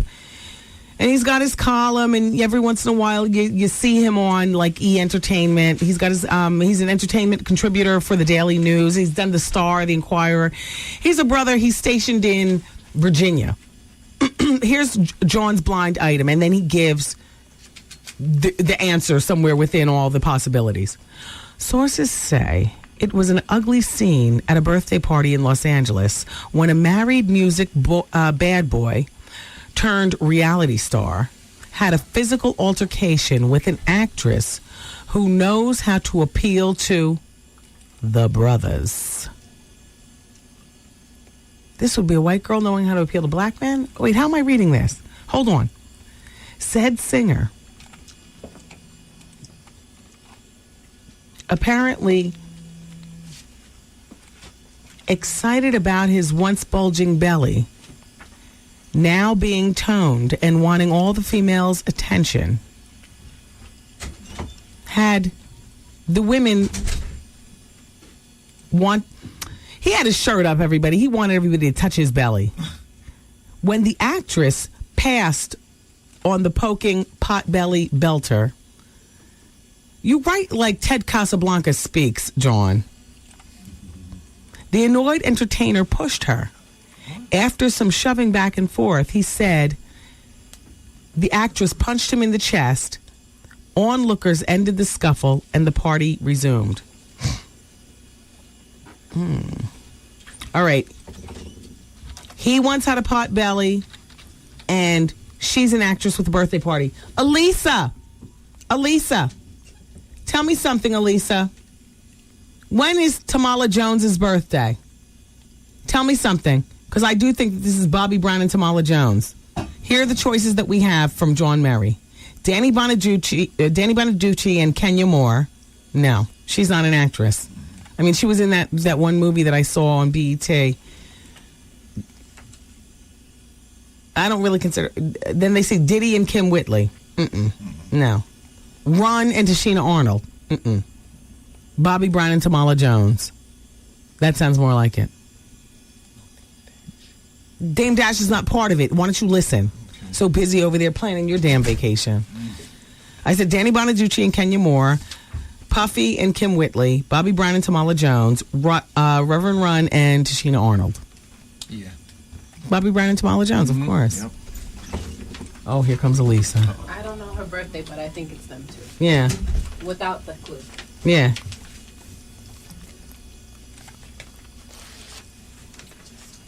Booking anybody back there good? Got any good? I have a lead on Latoya Jackson. So listen. Oh, good. She's coming out with her album in 4 months. Okay. She's going to be in New York at the Virgin Mega. Yeah. To promote it. And I'm like, please, we need to have her, still trying and to what make does her her feel camp? comfortable. What does her camp say? She has to feel comfortable. Jeff, who I'm talking to, he said that he was with her when you all seen each other. And at Mr. Child's, we waved. Exactly. And I told him and all Janet of that. didn't want her to wave, but Latoya's her own person. She waved. And I told him all of that, and he said she loves you, but I love her. So I'm still working on it. Oh, please, let's talk. We'd have said, look, this will turn out like Patti LaBelle. Remember how Patti was scared? I am working on it. At least it gets things done. Find. Yes and yes. Yes and yes. Yes and yes. Thank you, Elisa. Did anybody hang up on you today? No. That you're trying to book? Not today. She's got a tough job. Thanks, Elisa. And she's cold in there. We got a new air conditioning unit. We're working it out here. It's like 3 degrees in a half of an office. Got a beautiful new office, bigger than the old one. It's got a great view of everything. It's painted all pink. We got pink carpeting. We have an interior decorator bringing in all, the couches and the desks and, all like that. It's really, really nice. The problem is that it takes time. You get in pieces, drips and drabs and stuff like that. Shout out to Stephanie Cohen and her husband, Benjamin. That's where we're getting the furniture. That's our interior designer here at WBLS. She's done a number of the offices, including Steve's, the check writer, Dion, or my office. They're at Benjamin Home and Rug Imports in Secaucus, New Jersey. The stuff is absolutely beautiful. They said, pick what you want for the office. I picked.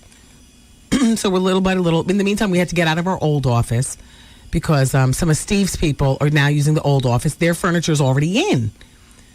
So my stuff, my files and everything have been like kind of sitting in the hall and then sitting in the new office. Then they have to move the stuff out to roll out carpet. And then the carpet doesn't fit. It doesn't look right. They roll that back up.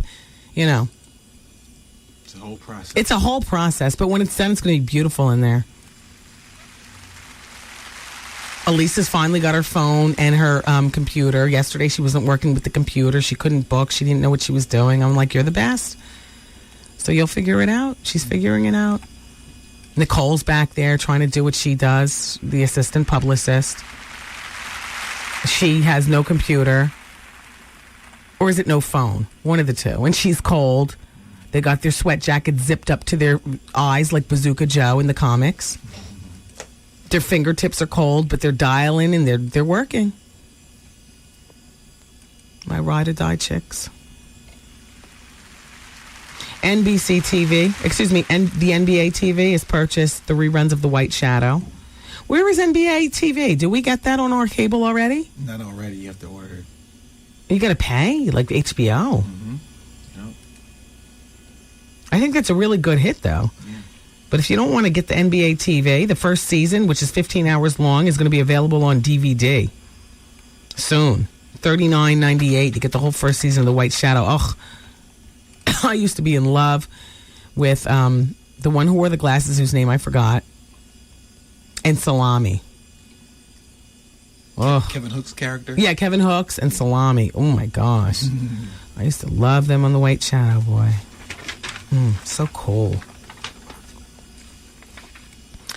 Let's go to the telephone and see what people are talking about. We gave away not one piece of Halloween candy at our house. Because I told, I said, don't open the door until I get home. By the time I get home, it's 8 o'clock at night. I hear some scuffling going on outside, a car, and I'm assuming that, it's probably trick-or-treaters' parents, driving them like I do. And I look outside, it's the police. I gave him the thumbs up, turned off the porch light, and said, all right, Halloween is over. All this candy is mine. And the cops are already patrolling the neighborhood. I like that. How you doing? All right. They were over at the house last week. We had a raccoon in the garage, 3 o'clock in the morning. We hear rattle, rattle, rattle, rattle. Okay, it wasn't really we hear. We came home from the party, okay? Zzz, the garage door goes up. We see the beady green, silvery eyes of a big raccoon. Oh. Exactly. Oh. Yeah, they don't take no for an answer. It had been in the garage for hours. We went out like 9 o'clock at night. We get in 4 o'clock in the morning. You know, we're in no condition in the head to deal. I'm thinking I'm seeing things. I'm like, no more. You know, Little Kim and her song, I don't want to no more. Bartender, give me another. You know. So we're like, oh my gosh, what do we do? So weird because you got a lot of people, you know, that live in the suburbs that don't know anything about anything, don't know how to mobile. My son had a homework assignment like 4 weeks ago. I wanted to cry. So it was, you know, you had to draw the line to the things that match. So there's a piece of cake. Now you draw the line. There was like 3 different choices that you had that rhymed with cake, you know, like snake, you know, like that. I said, there's one right there, Kevin, right there. He said, what's that? I said, a rake. A rake, for God's sakes. Mama! There were a lot of kids that don't know what a rake is. Either because when you live in the city, you're not raking, A. And B, these days when you're living in the suburbs, a lot of people have lawn service. I didn't grow up with lawn service. All of our neighbors had lawn service. Blowers. My parents, that's the most we had. No, we had the lawn blower, but that was my father blowing the leaves onto the sheet. And my brother, my sister, and I would have to neatify, because the blower just blows them all over the place. You got to get those last few on with the rake. And then you carry them out to the sidewalk. And it was a way of family bonding, and that's what you do in the suburbs. My mother's inside, you know, cooking food, and that's how the weekends were spent. It's fall. That's what you do. Not at our house. You call somebody. My son didn't know what a rake was. I was like, wow, how times have changed. I had to explain to him what a damn rake was. Mm-hmm. So this raccoon, you know, my husband, he's from Brownsville. What the hell? He doesn't even know what a lawn is. I mean, do you know what I'm saying? Much less what the hell you do with a damn raccoon besides go to Demetrio and wear it as the new winter fashion. And those things are scary. They are scary. So we buzz hang on, sir. So we buzz the garage door back down, trapping the raccoon, tell Mrs. Lopez you can't go home, call the cops. We don't even call animal control. We call the cops. And we're ready to take the L for whatever bullet blast or through the walls. We call the cops. We tell them, draw them and get ready to shoot. The cops, and I'm thinking because we live in the suburbs, even the cops are going to come like with a cage, you know, like you know, all pedofied, you know, with the cage and, you know, maybe a SWAT stick to swat it in, maybe a little pepper spray. The cops come with guns and only guns. Oh. One's got the gun that sits on the waist. The other one's got the shotgun that rests in the cop car. Raccoons are not easy. No, the cops pulled out the flashlight and I'm watching all this on the camera because I'm too scared. At this point, I'm inside scratching my eczema like crazy.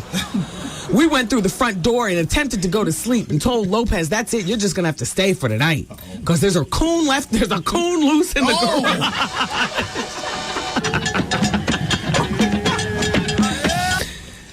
So we're in the house for 20 minutes and, you know, we got a little buzz because we just left the party. Uh-oh. And he's kind of like ignoring it, you know, like it'll be handled or whatever. Me, I'm going crazy because I'm thinking, you know, what if it somehow gets in the house and tears everything up and comes upstairs? And I got the eczema below my legs, and I've been doing such a good job at getting rid of it. But I start to go to sleep, but I'm having a half dream and half reality, and I am scratching wildly. I am scratching wildly. I've done all the good work. My legs are flared. Still, this was only like a weekend or two ago. I am still dealing with the aftermath. My legs are flared up, the eczema, psoriasis, everything is full blown. I'm scratching wildly on my legs at the thought of this creature being in the house. Finally, I said, call the cops. Yeah. And so not one, but 2 cop cars. We live in a sleepy town where when you call the cops, they're real attentive. 2 cop cars, 4 cops, 3 hip guns, a shotgun, and 4 flashlights. They buzz the door up. My husband's outside with them, but he's standing far back too, because it's like, this is not the time to play hero. And I'm watching it all from the TV on the camera. We got the cameras outside. I'm paranoid. I'm trying to protect the gates around the house. We don't have gates, but you know what I'm saying. The coon ended up getting out at some point or another. We left the garage door open until the cops got there, whatever. The coon left. But that was scary. I haven't stopped scratching here and there. I find myself scratching. Like right now, I so badly want to scratch, but I got my Uggs on. How dare you? Uggs are still in fashion. I got these in a gift bag from the Sundance Film Festival, these gray ones. Yeah. Those are the new ones, actually. Well, they're not new anymore. I mean, they're from last year. Oh. The Sundance Film Festival happened. Yeah. And they sent me a gift bag, and inside the gift bag there were... I got a pair of boots from the Life and Style gift bag. Dollhouse. Oh, are you still there? Yeah, I'm still here. Oh, you are fabulous. You are fabulous. I thought for sure you got bored and hung up. What is your name? Derek. Hi, Derek. Where are you calling from? Charlotte, North Carolina. Oh, it's very nice to have you here. Well, welcome to the show. Yeah, I listen to you on the internet now. Yeah, this is the bonus hour. Not everybody gets this. Yeah, that's a good thing. Yeah, we don't play music or anything. We just, chit-chat. Yeah, I actually was calling you about a single I heard today for the first time. What is that? A new joint from Mary J. Blige. Oh, you like it? I'm not even a Mary fan, but I really had to call my girl. Yeah, you like it. It is so nice, man. Mary's got her new CD coming out, and it's coming out in, I believe I said December. I'm not sure. Can you let us know when that CD comes out? That's her husband. He's also her manager. December 6th. Yeah. Have you seen the picture that accompanies, her new publicity campaign? Yeah, I actually went to her website today to see if I can play the song. It's really gorgeous. And it's actually, it looked like a back in the day plaits around her head. Yeah. That's old Miss Mary. That's Miss Mary. I've never, ever heard a song. It kind of reminds me of like the Mariah Carey We Belong Together, but like with a lot more soul to it. Yeah. Real nice. She's doing it. Hey, Derek, who's that? One of my coworkers I can get her. Oh, she sounded like a little girl. Nah, we at work. Where do you all work in Charlotte? We work for lendingtree.com. Mm-hmm. So what all's going on there in Charlotte? Any good gossip you want to share with us? Nah, in Charlotte we just have a lot of what's going on in Charlotte? Do you live near that mall where Game was arrested? No, that's in I think that's in Greensboro. Oh, it's North Carolina. About an hour and a half from here. Mm-hmm. It was on the news though. Yeah. Like Real Country. Yeah. Wow. Yeah. And I just give you a shout out. Love your show. Listen to it every day. Well, I love you. Now, what normally, there's nothing going on in the great city of Charlotte on the radio. You got to poach and listen to New York radio. I mean, I'm flattered, Well, I'm so glad you say that. Yeah, talk. Let's talk about it. We have a radio station. Can I say the name of the station? Sure. Huh? Go ahead. The name of the station is WPEG, Power 98. Okay. It is the worst radio station I've ever heard in my life. Easy. They play the same thing like every 10 minutes. A lot of the radio stations do, though. How are the radio personalities? But it's not good because they're not giving a lot of love to the new singles. They playing the same thing over and over again all day. And when you call in to request a song, they were like, well, we can't play it right now. We have it set up all day. And they don't do a lot of community work. And I see. So between your station and basically that's it. You see, you listen to BLS all day. WBLS all day. A lot of commercials. You guys play a lot of commercials. Well, I mean, there's big business going on here. Unfortunately, the commercials pay the bill, so, our sponsors must get recognized. Are you ever going to come on the radio stations here in Charlotte? Listen, that's why I asked you what radio station it was. I was writing it down as you were talking. It's Power 98 WBEG. Mm-hmm. Now, who does afternoons there? Afternoons, I think right now it's... He doesn't even know. Yeah, I do know. Who does afternoons in New York at WBLS? Wendy Williams. So whoever it is not somebody that you can think of. No, I mean, I can get it for you real quick. No, I don't care. I just wanted to see whether that person was top of mind to you. Nah, it ain't. All right. I listen to your show every single day. Let's do a swoop down. See if we can get that position. I appreciate you listening, Derek. That's no problem. Have a wonderful day. You too. Bye-bye. Bye. We'll take more calls. Hello? Hello? Hi, everybody. Vaughn is on vacation, by the way, so Champagne's in tonight at 7 o'clock. Hello, hi. Hey, how you doing? I'm doing well. How are you? I was calling you because you were talking about Takara. Yes. And she's in the Essence with Boris Kojo on the cover now, too. Is she? Champagne has she's in there with Yaya. They both look really, really pretty. I got it right here. Go into there's a fashion section. Okay, what page? Because I don't know what page. I don't have it in front of me. All right. But it's where they do the fashion, where they're showing what's in for this month. With she's in there. She's like one of the last models in there. I think she's literally the last page. I love her. Beautiful. I love her. I love you. I'm so glad I got through. I never get through. Well, thank you. I'm glad that you're here. What's your name? Go ahead and shout out to some of your friends. Josie. I'm at work right now at Prudential. I'm about to leave, but I don't like to leave until you go to a commercial. Oh, I see. Thank you, Josie. Bye-bye. All right, bye. I see B. Smith's on the back page of Essence. She's got this big Palmolive ad. Do you see her here? The Palmolive. Shout out to Beverly and Dan. We're going to their house for dinner next week. Next week. Next week. Can you please just through the Essence and say, look at Boris, damn.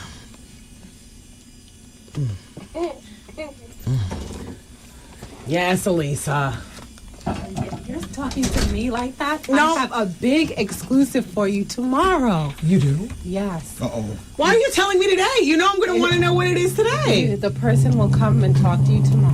What? It's about 50 cents. It's about 50 cents. Mm-hmm. Male or female? Who's coming to talk? A male is coming. Okay. Matthew Hatchett. Oh. Why are you saying the name? Not 50 is going to see that he's off before tomorrow. No. Okay, well, a male.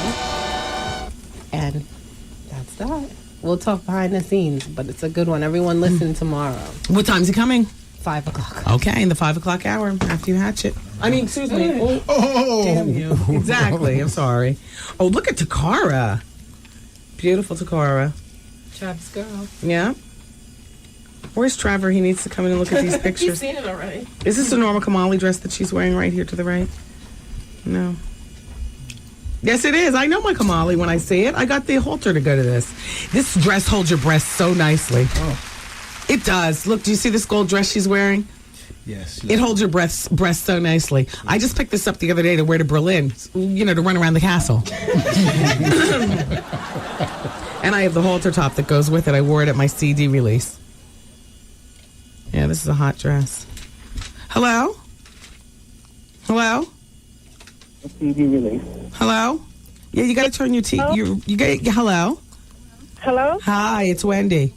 Hi, Wendy. Hi. I'm just calling to tell you that the other day I was listening to Z100 in the morning, and they were asking, they were saying that something about stupid news and somebody getting fired for saying they listen to another radio station other than the one they work for.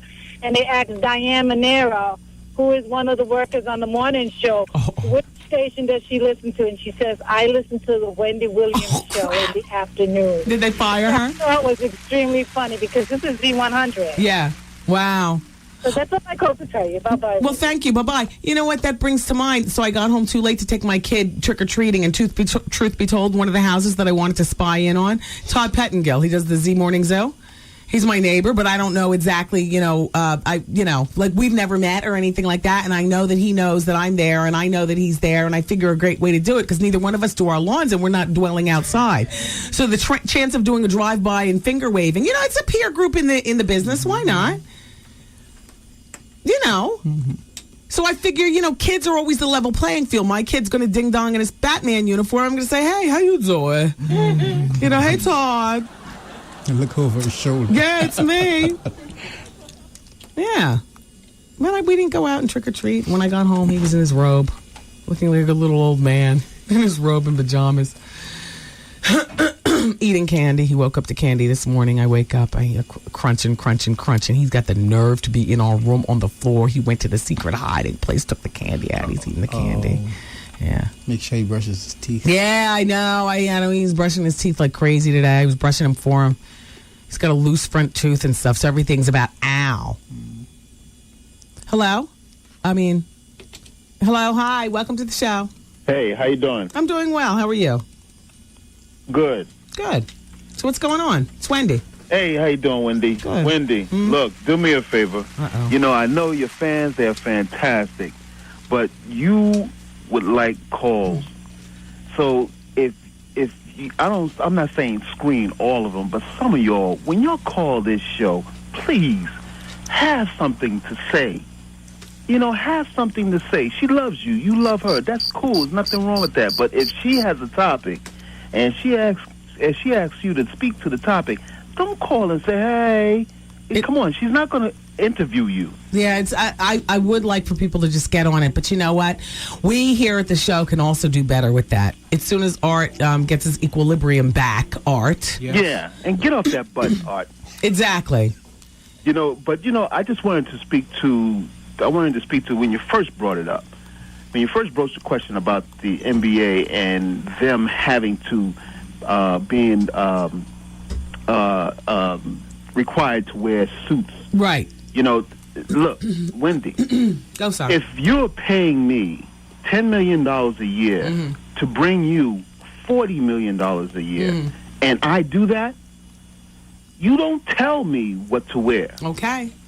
All right, because and that's basically the economics of our relationship dictates that I wear anything that I want. Okay. The only thing I have to do, the only requirement I have, matter of fact, you paid me a signing bonus. You were so happy to get me. That's right. That's right. Now that I'm on your team, all of a sudden you want me to wear a suit, or you want me to wear this, or you want me to wear that, because today it's what you wear. Tomorrow, it's what you say. The next day, it's what you drive. Okay. So this whole idea, it's best that they wear something, presentable to, to the stadium. Cut all that crap. The fans are they're not complaining. They just want to see a ball game. You get on that court, you do what you have to do, and you, particularly if you win. Okay. We love you. We give less of what you wear. We buy your posters when you're in your street clothes because we dig you. You understand what I'm saying? Yes. Art just passed me a note. It says they're only wearing the suits to the Coliseum to change into their uniform. Art, no, they're making them wear these. They want them to wear the suits at all public appearances, events, and things like that. But see, Wendy, the point is, you don't tell me what to wear at all. Gotcha. Whether it's to the stadium, whether I wear pajamas or I sleep naked, gotcha. It shouldn't matter to you as long as you're getting paid. And because of my presence on your team, you're getting crazy paid. Yeah. So this whole idea, you know what, Wendy, if the players are smart, they will start this season slow. Or delay this season. But that's disappointing we the fans. Well, but explain to the fans. Come on, these are the owners against the players. This isn't the players against the fans. This is the owners. Matter of fact, this is the owners against the players and the fans, because you're telling my player to change his personality. You're telling my player to do something that I have no problem with him being the way he is. So you're not. The player isn't doing anything. You're the one who's doing something. Now, the players are not smart enough to couch the whole argument in that manner, then they're stupid. But this whole idea of we have to. I got you. You understand what it's a maddening thing. If the play, like I said, the players are smart, delay this season. And please call us. When you call, have something to say, because when I call and there's a busy signal, it's frustrating because you're not saying anything. Say something. Now let me ask you, where are you listening now? I'm listening on the radio. No, I mean in your car or No, at home. You live by yourself? Yes. Have you made dinner yet? Yes. Do you cook for yourself? Yes. What'd you make tonight? A vegetarian meal. Oh. No meat. I'm a cook. Now, how did you saute the tofu? Because that takes on the taste of anything. What'd you make? Well, first, before you do that, you have to dry it out. Oh. Now, do you usually eat standing up over the Tupperware, over the pan, or do you actually sit down and, have a nice meal at a table? Considering that sometimes I cook for my friends. Oh. Well, let's talk about your friends. Would those be lady friends? Sometimes. No date tonight, though, right? Not tonight. It's the middle of the week. Got anything big lined up for tomorrow night? No, I don't. So then what do you watch TV, and then what time do you usually, disrobe and get in the bed? Well, considering that I'm on call as far as my job is concerned, it's kind of hard for me to schedule things because I usually disappoint people and they mad at me. Yeah. So what do you do for a living? It wouldn't be a good idea for me to tell you. Oh, he's a cop. Wow, I see. Yes. Well, I wish you a nice evening, and thank you for listening to the show. And I do so also. I wish the same for you, Wendy, and yes, you are soft and pink. Thank you, and thank you very much for being so passionate as a caller. No problem at all. Take care. Bye-bye. Bye-bye. You see, Art, we could do better with the screening of the calls. If you just, You don't like the surprises? No, I prefer to be able to say, okay, let's go to line 12. You're just so spontaneous. Erica, yeah, but I don't like being spontaneous with it because you never know what you're going to get. You know what I'm saying? Yeah. Erica's on line 12. Her mother just yada, yada, yada. Hello, Erica, you're on the air. Tell me about your mother. You see what I'm saying? Now, between you and Zoe, look, I have too many other things going on. I know, but I would rather talk to you about it in the morning because you're an inebriator right now. What? Excuse me. You're distracted. Whatever, Art. I'm sorry. I get the point. I mean, we talked about this last week. Yeah. When we had a piece of a meeting. Right. As we were crossing the street to the garage, like our usual meetings. I mean, come on. Stephanie's standing there cleaning out her wallet. She could be on the telephone right now, clearing, taking listeners and, assessing the calls. But you have to do that from the other room. And then nobody likes to go in the other room because then you're in there by yourself and the girls don't want to miss the action. I understand that. It's dark in there. It stinks in there. Right? It's okay. We're redesigning. Let's talk now. Let's put the cards on the table. It's dark and stink in the research room. All right, Goose, we're taking a break. Damn. Well, we'll be back, everybody. Champagne's in at 7 for Vaughn Harper and the Quiet Storm on 107.5 WBLS. You're caller number 10. No. No. Yes, you are, my friend. Get out of here. You just picked up $1,000. Girl, I'm spinning. Who knows? You could be our next winner. Where do you listen to BLS? I listen to BLS at home and at work. Let everybody know the only radio station in New York with the $107,000 cash guarantee. 107.5 WBLS. This is your girl Takara, and you're listening to the bonus hour on WBLS. That's our girl. Anything goes. Oh, yeah. Takara's going to be posing next. Hef's going to give her the call. You know what the tip-off was? The where anything goes. You say? She could have just left it nice, girl next door, but she went there, which means she's willing to go there. Mm-hmm. So anyway, everybody, we're doing a gong show. The Wendy Williams Experience presents The Gong Show. We're doing auditions starting next Tuesday evening. You can go to the website to find out more information. Art has not put the information up yet, but it'll be up there for you tomorrow. Yes, by tomorrow morning. This is so terrific. Yeah. I want to be J.P. Morgan. No, wait, I'm Chuck Barris. Yes, that's what you You like. be J.P. Morgan. Isn't it Morgan? No, but he used to say Morgan. Okay. Champagne, you remember back in the day how he pronounced her name, J.P. Morgan. And we get, the band of fools from this show.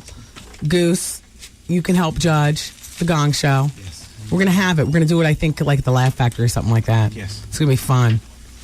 Something right up this show's alley. You guys come out. We play like the Gong Show. And we have a real gong in the back, too. Yes. Wow. The whole bit. No, I'll be the gonger. But then you can get up and act out. Chuck Barris never gonged. Who gonged? One of the judges. Oh, that's right. So it would be you all. Yeah. Yeah. And we'll get a liquor sponsor just to make sure it's good. Oh, you better work. Yeah, like a Cavassier, something like that. Mm-hmm. We'll let you know more about that, though. WBLS wants to remind you that domestic violence is everyone's business. So if you or someone you know is being abused, mentally or physically, you're not alone. And I've got a telephone number. It's free and it's confidential. And they will be offering you emergency shelter and support, or just someone to talk to. 1-800-621-HOPE. 1-800-621-HOPE. I see in the paper it says that at that party that Jay-Z had, and I talked about this already, but in recapping the aftermath of the big party, the big celebration of the 4040 Club opening up in Atlantic City, they never told us exactly who won the black Benz. Everybody was given a key, and one of those keys started a brand new black Benz. I don't know who the winner was. Everybody invited to the party was practically somebody who could afford to get their own black Benz. It's no fun, giving to the rich. Give to somebody who can really appreciate it. They say Prince was acting like a diva. Well, he was at a furniture store in L.A. called Modern Living, and he insisted that they close down the furniture store so he can shop by himself in private. And it was worth it. They say he dropped about $10,000 on a purple this and a purple that. Purple furniture is what he bought. I don't think that's diva behavior. I think Prince is worthy of calling for a store to be closed down while he shops. People all are staring and stuff. The camera phones just going clickety-click. You know what I mean? That's standard Hollywood. Yeah, but some people, they do it too over the top for their star status. But Prince, he's a star. He's an icon. He's more than a star. He's a living legend and all that other kind of stuff. Sure, you close down the door and you let him shop. He doesn't want everybody staring at him. What is a little kid going to do with a $4,300 pair of diamond stud earrings? Do you even get upset when she loses them? That's what Gwyneth Paltrow got Apple. And Apple's only 17 months, their daughter. They're from Neil Lane. Oh, they got to do something with that money. Can't take it with you. Let's go to the phone. Hello. Hello, Wendy. Hey. Hey, how are you? How are you? Hey, shout out to Harlem Hottie, too. So who are you? My name's Teresa. Hi, Teresa. How are you? I love you, by the way. Listen to you all the time. Thank you. I just have a little problem, and I wanted to get your opinion. Okay. I work for a reputable Christian organization. Mm-hmm. But I love smoking weed. Well, perhaps so do many of them. So I'm sure, but, I'm like... What, is there a war going on in your head? Like, I'm working for Christians, but I smoke. I mean, sometimes I actually convince myself that, that there's nothing wrong, that, I don't know, that I'm not hurting anyone, that it's not a problem, I'm not... Well, you're not going to get me to co-sign that it's okay. Too many people listening. Of course, but I'm just afraid that I'll be found out, and I'm just afraid of I don't know. Fired. I have this whole big hypocrite cloud hanging over my head. Well, I mean, a lot of people do hypocritical things within their jobs, Teresa. Priests have been accused of molesting little boys. The church has been accused of, robbing from the parishioners to, But better. That's not me, I know. I understand. So, what do you... I had to call you right now because I was being all good and driving over to Tuesday service. Uh-oh. Oh, not on the way to Tuesday service. Oh. No.